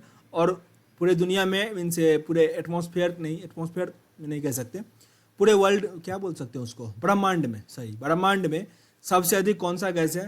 हाइड्रोजन ही है। सुपरसोनिक जेट विमानों से निकलने वाली कौन सी गैस ओजोन परत को क्षति पहुंचाती है? तो नाइट्रोजन ऑक्साइड, नाइट्रोजन ऑक्साइड। अच्छा, यहाँ पे मैंने कहा कि ब्रह्मांड में सबसे अधिक हाइड्रोजन है। अपना जो वायुमंडल है उसमें सबसे अधिक कौन सा है? नाइट्रोजन है, ये तो पता होगा ना। अर्थ में सबसे अधिक कौन सा गैस है? ऑक्सीजन है। सब अलग अलग है, याद रखना इसको। पार्थेनियम के पराग कणों से कौन सा रोग होता है? चर्म रोग और दमा, चर्म रोग और दमा। लाइकेंस किस प्रकार के प्रदूषक का सबसे अच्छा संकेतक होता है? वायु प्रदूषण का, वायु प्रदूषण का सबसे अच्छा संकेतक होता है लाइकेंस। नाभिकीय ऊर्जा के उपयोग से किस प्रकार का प्रदूषण होता है? उष्मीय प्रदूषण, थर्मल पोल्यूशन। इटाई रोग किस धातु के कारण होता है? तो कैडमियम, कैडमियम के कारण इटाई रोग होता है, काफ़ी इंपॉर्टेंट है। इटाई रोग कैडमियम। सीसा रहित पेट्रोल में उचित ऑक्टेन मान प्राप्त करने के लिए क्या मिलाया जाएगा? उसमें बेंजीन, टोल्यून और जैलिन मिलाया जाता है। सबसे अच्छा ईंधन कौन सा होगा? जिसका ऑक्टेन मान जितना परफेक्ट होगा। सबसे अच्छा होता है हाइड्रोजन का, और साथ ही हाइड्रोजन मीन्स क्लोरोफिक वैल्यू भी देखा जाता है और साथ ही ऑक्टेन नंबर भी देखा जाता है। तो हाइड्रोजन का क्लोरोफिक वैल्यू सबसे अधिक होता है, 50,000 के आसपास होता है, ठीक ना। और अगर बात करें LPG सबका तो 25,000 के आसपास होता है, 25 से 30,000 के आसपास। सबसे अच्छा हाइड्रोजन है, 50,000। बेंजीन के कारण कौन सा रोग होने की संभावना होती है? रक्त कैंसर, ब्लड कैंसर। बेंजीन का फॉर्मूला होता है C6H6। सिलिकोसिस और एस्बेस्टेसिस नामक रोग किस प्रकार धूल के कणों से होता है? तो अगर सिलिका जाएगा तो सिलिकोसिस हो जाएगा, और एस्बेस्टस युक्त धूल जाएगा तो क्या हो जाएगा? एस्बेस्टोसिस हो जाएगा। ये मेनली होता है जो उस कंपनी में काम करते रहते हैं उनको हो जाता है, क्योंकि धूल उन्हीं को मिल पाता है। भूमिगत जल को प्रदूषित करने वाले प्रमुख प्रदूषक तत्व कौन से हैं? आर्सेनिक और फ्लोराइड, आर्सेनिक और फ्लोराइड। कोयला उद्योग में संलग्न व्यक्तियों को सामान्यतः कौन सा रोग हो जाता है? न्यूमोकोनियासिस, न्यूमोकोनियासिस। भारत में प्रायः सभी अपमार्जकों में किस पदार्थ की अधिकता पाई जाती है? फॉस्फेट की, फॉस्फेट। किस उद्योग में संकलन लोग के बिसिनोसिस रोग से ग्रसित हो जाते हैं? इसका जोखिम से जो जोखिम रहता है वो होता है कपड़ा उद्योग में, कपड़ा उद्योग में। जल में कार्बनिक यौगिक का मापन सामान्यतः किस पद्धति से किया जाता है? क्रोमेटोग्राफी से। कार्बनिक यौगिक का मापन जल में कैसे किया जाता है? क्रोमेटोग्राफी से, क्रोमेटोग्राफी। ब्लैक फुट नामक रोग किस कारण से होता है? पेयजल में आर्सेनिक की अधिकता के कारण, पेयजल में आर्सेनिक की अधिकता के कारण। किस पादप को जलीय विषाक्त पदार्थों के अवशोषण के रूप में जाना जाता है? जलकुंभी को। ग्लोबल वार्मिंग के फलस्वरूप वायुमंडल में होने वाले परिवर्तन का मापन कैसे किया जाता है? रेडियो सक्रिय फोर्सिंग के द्वारा। ग्लोबल वार्मिंग के फलस्वरूप जलवायु में होने वाले परिवर्तन का मापन कैसे किया जाता है? रेडियो सक्रिय फोर्सिंग के द्वारा। जीरोडर्मा पिगमेटोसस नामक रोग किस प्रकार के विकिरण के प्रति संवेदनशील व्यक्तियों को होता है? तो उन्हें परावैंगिक विकिरण अगर लगेगा तब होगा जीरोडर्मा पिगमेंटोसस। आगे यहाँ प्रदूषण दिया गया, वायु प्रदूषण और उससे उपस्थित मीन्स कौन सा हार्म करता है, कौन सा पार्ट, वो दिया गया है। एस्बेस्टस धूल अगर पड़ेगा तो फेफड़ा को हार्म करेगा, एस्बेस्टोसिस हो जाएगा। शीशा से मस्तिष्क हो जाएगा प्रभावित। पारा अगर मिला होगा तो उदर समस्या होगा। कार्बन मोनोऑक्साइड से रक्त वाहिका मीन्स ब्लड कैंसर जो पढ़े हुए थे। आगे यहाँ लिखा गया है इंडोर वायु प्रदूषण की सर्वाधिक महत्वपूर्ण प्रदूषक रेडॉन गैस है। इसे फेफड़े का कैंसर और रक्त कैंसर हो जाता है। रेडॉन गैस से फेफड़े का कैंसर और रक्त का कैंसर होता है। आगे यहाँ ऑर्गेनाइजेशन दिया गया हुआ है मीन्स संगठन और उसका उद्देश्य क्या था वो दिया गया है, ठीक है ना। तो ये आपको याद करना होगा, हालांकि मैं ये फोटो जो है टेलीग्राम ग्रुप में डाल दूंगा, थोड़ा याद दिला देना, ठीक ना। यहाँ पे लिखा गया है संयुक्त राष्ट्र पर्यावरण कार्यक्रम यूनाइटेड नेशन एनवायरनमेंट प्रोग्राम, इसका स्थापना हुआ था 1972 ईस्वी में। UNEP United Nation Environment Programme का स्थापना हुआ था, जिसका मुख्यालय कहाँ पे है? नैरोबी। काफ़ी इंपॉर्टेंट है, संयुक्त राष्ट्र पर्यावरण कार्यक्रम का मुख्यालय कहाँ पे है? नैरोबी। इसका स्थापना हुआ था 1972 में। टोटल इसमें 193 देश अभी इसमें सम्मिलित हैं। इसका काम क्या है? तो वैश्विक, क्षेत्रीय, राष्ट्रीय पर्यावरण परिस्थिति एवं प्रवृत्तियों का आकलन करना एवं राष्ट्रीय पर्यावरणीय उपकरण विकसित करना ताकि उसको सही से समस्या को रिजॉल्व कर सके। आगे IUCN international union for conservation of nature, इसका स्थापना 1948 में हुआ था। मुख्यालय इसका ग्लांड स्विट्जरलैंड में है। इसके सदस्य 1300 हैं, ठीक ना, गलत है 130 हैं, ओके। इसमें यह प्राकृतिक संरक्षण तथा प्राकृतिक संसाधनों के सतत उपयोग के कार्य क्षेत्र में काम करता है। वन्य पादप और जंतुओं के संकटपन प्रजातियों के व्यापार और अंतर्राष्ट्रीय अधिनियम या वाशिंगटन कन्वेंशन, ये इंपॉर्टेंट है, वाशिंगटन कन्वेंशन पूछा जाएगा आपसे। इसका स्थापना 1973 में हुआ था। टोटल मेंबर 183 है। इसका भी हेडक्वार्टर आपको जेनेवा देखने को मिलेगा। इसका उद्देश्य यह सुनिश्चित करता है कि वन्य जीव और पादपों का अंतर्राष्ट्रीय व्यापार उनकी अंतर्जीविता के लिए संकट उत्पन्न ना करे। मीन्स अगर मान लो हम हरिन को डियर को सेल कर रहे हैं तो उतना ही सेल करेंगे ताकि हिरन की जो प्रजाति है वो विलुप्त ना हो जाए, मीन्स थोड़ा मेंटेन करके करेंगे। ये इसका काम होता है वाशिंगटन कन्वेंशन का, ओके।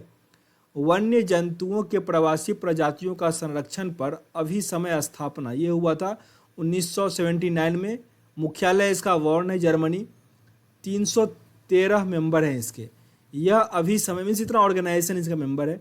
यह अभिसमय प्रवासी पशु पक्षियों के संरक्षण के लिए वैश्विक मंच प्रदान करता है। विश्व वन्यजीव कोष काफ़ी इंपॉर्टेंट है। इसका हेडक्वार्टर आपको स्विट्जरलैंड में मिलेगा। स्थापना हुआ था 1961 में। यह पर्यावरण संरक्षण शोध संस्थान एवं पुनर्स्थापना के लिए कार्य करता है। वर्ल्ड लाइफ इंटरनेशनल स्थापना 1922 में हुआ था। कैम्ब्रिज यूके में इसका हेडक्वार्टर आपको देखने को मिलेगा। साथ ही इसमें मेंबर कितना है? 121। यह पक्षी और उसके आवासों के संरक्षण और वैश्विक जैव विविधता के संरक्षण का कार्य करता है। मेनली ये बर्ड से ही है, बर्ड लाइफ इंटरनेशनल, तो बर्ड के बारे में ही मेनली काम करेगा। वर्ल्ड इंस्टीट्यूट, इसका स्थापना 1974 में हुआ था। वाशिंगटन डीसी इसका हेडक्वार्टर है। इसका उद्देश्य है पौष्टिक भोजन, नवीनीकरणीय ऊर्जा तक सार्वभौमिक पहुंच सुनिश्चित करना। उसके बाद ग्रीस पीस 1971 में स्थापना हुआ था। इसका हेडक्वार्टर नीदरलैंड है। यह वैश्विक पर्यावरणीय मुद्दे पर ध्यान केंद्रित करता है, जैसे कि जलवायु, पर्यावरण, नवीनीकरणीय, अनुसंधानिक, अभियांत्रिकी, इस सब पे वो ध्यान केंद्रित करता है। वेटलैंड्स इंटरनेशनल 2 फरवरी को मनाते हैं। वेटलैंड्स डे मैंने जिक्र किया था। स्थापना 1995 में हुआ और इसका हेडक्वार्टर आपको नीदरलैंड में मिलेगा।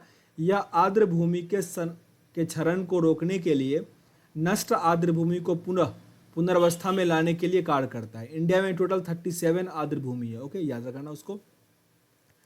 रोटरडम कन्वेक्शन, इसका स्थापना 1998 में हुआ था। इसका हेडक्वार्टर आपको रोटरडम में ही मिलेगा, नीदरलैंड, और इसमें टोटल मेंबर 157 है। इसका उद्देश्य मानव स्वास्थ्य और पर्यावरण को हानिकारक प्रभाव से सुरक्षा हेतु पक्षकार राष्ट्रों के मध्य हानिकारक अवशिष्टों के अंतर्राष्ट्रीय संबंध में व्यापार एवं सहकारी प्रयासों पर बल देना है। लास्ट है स्टॉकहोम सम्मेलन, सबसे इंपॉर्टेंट स्टॉकहोम सम्मेलन, स्थापना 2001 में हुआ था। मीन्स इसका हेडक्वार्टर आपको स्टॉकहोम स्वीडन में ही मिलेगा। मेंबर 152 है।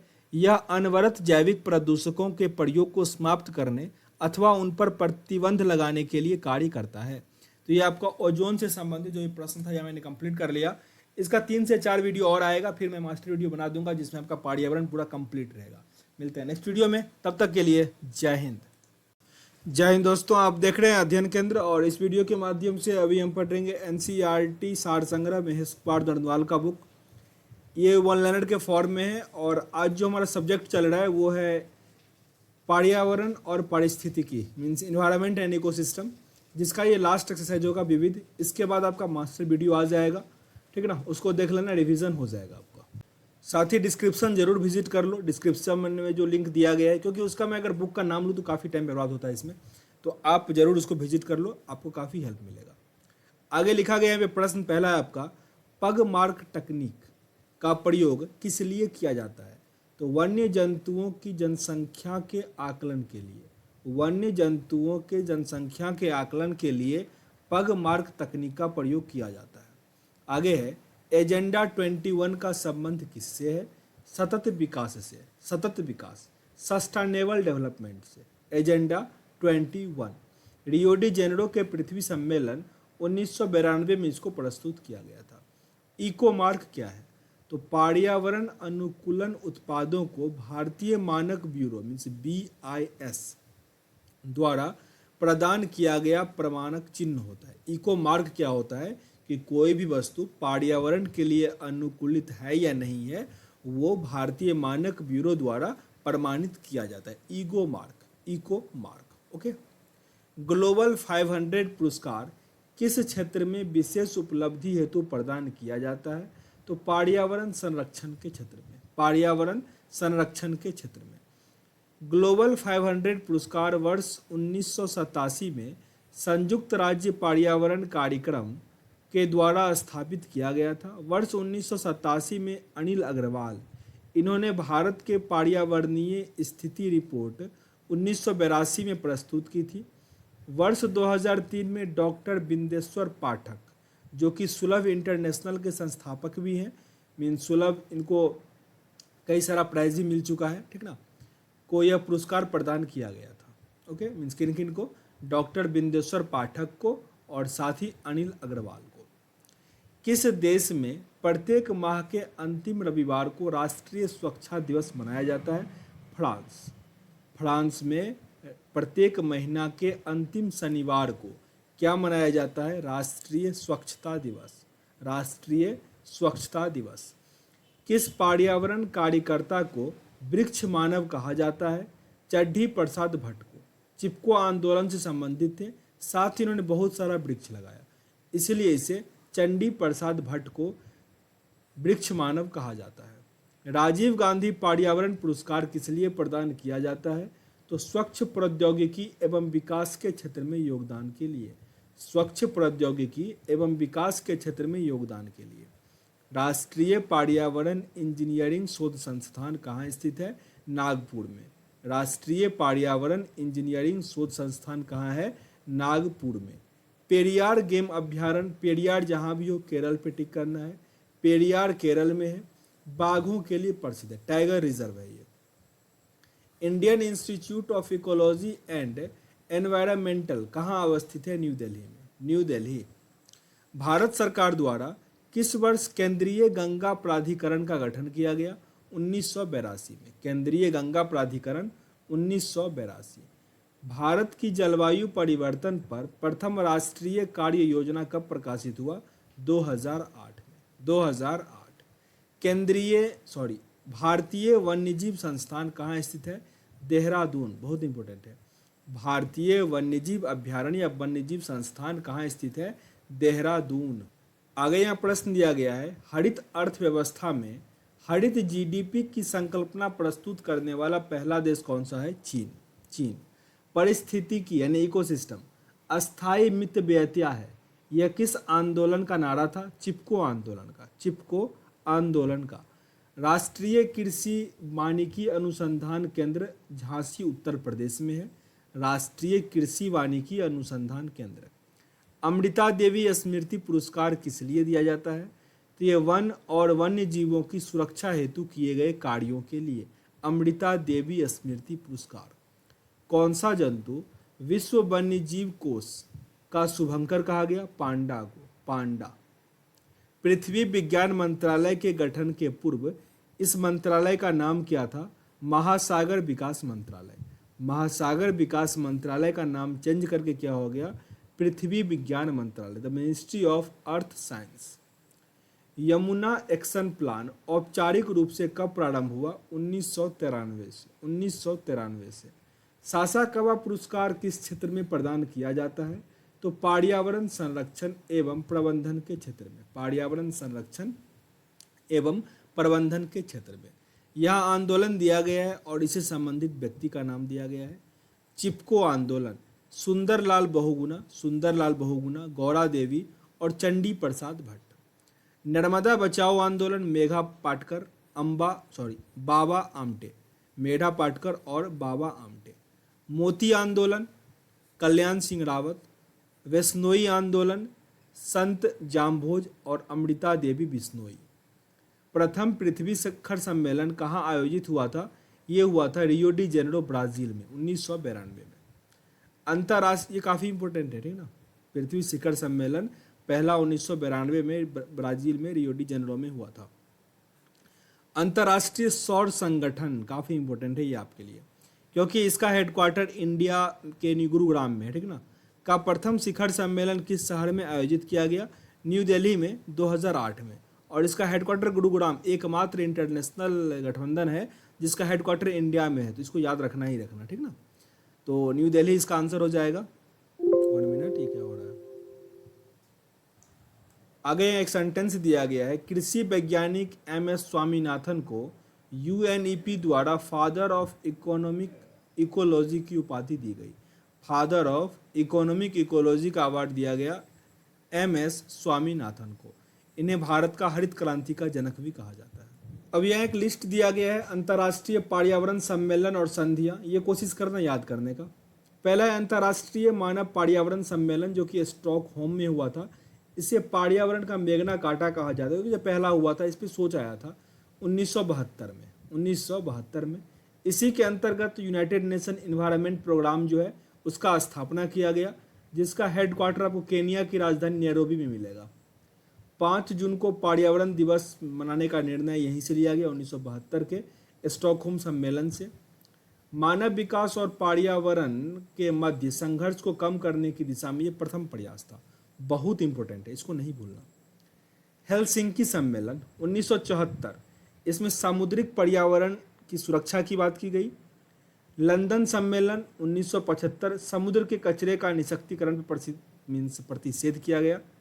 यूरोपीय वन्य जीव एवं प्राकृतिक निवास क्षेत्र सम्मेलन ये 1979 में हुआ था प्रजाति संरक्षण के लिए।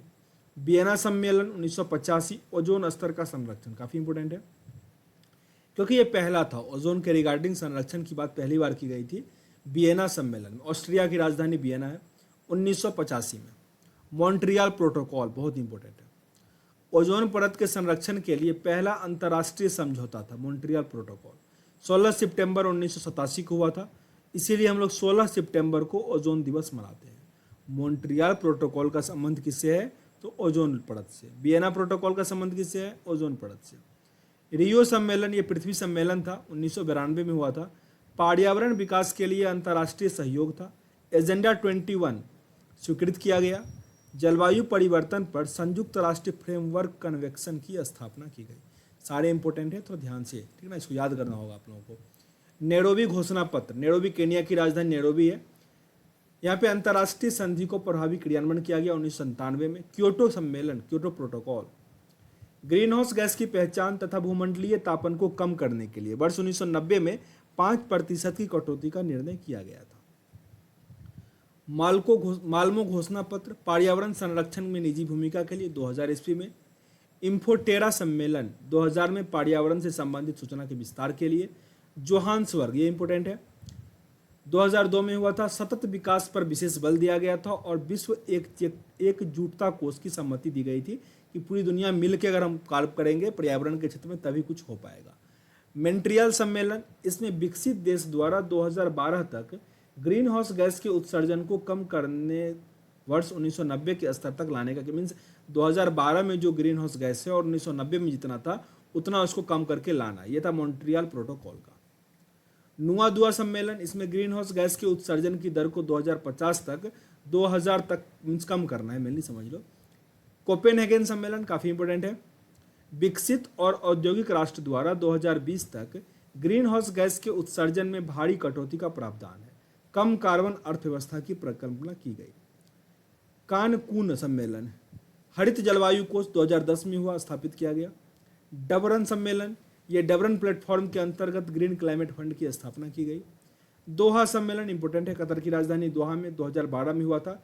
क्लीन डेवलपमेंट मैकेनिज्म के अंतर्गत प्रदूषण कम करने का प्रयास किया गया। रियो सम्मेलन 2012 का।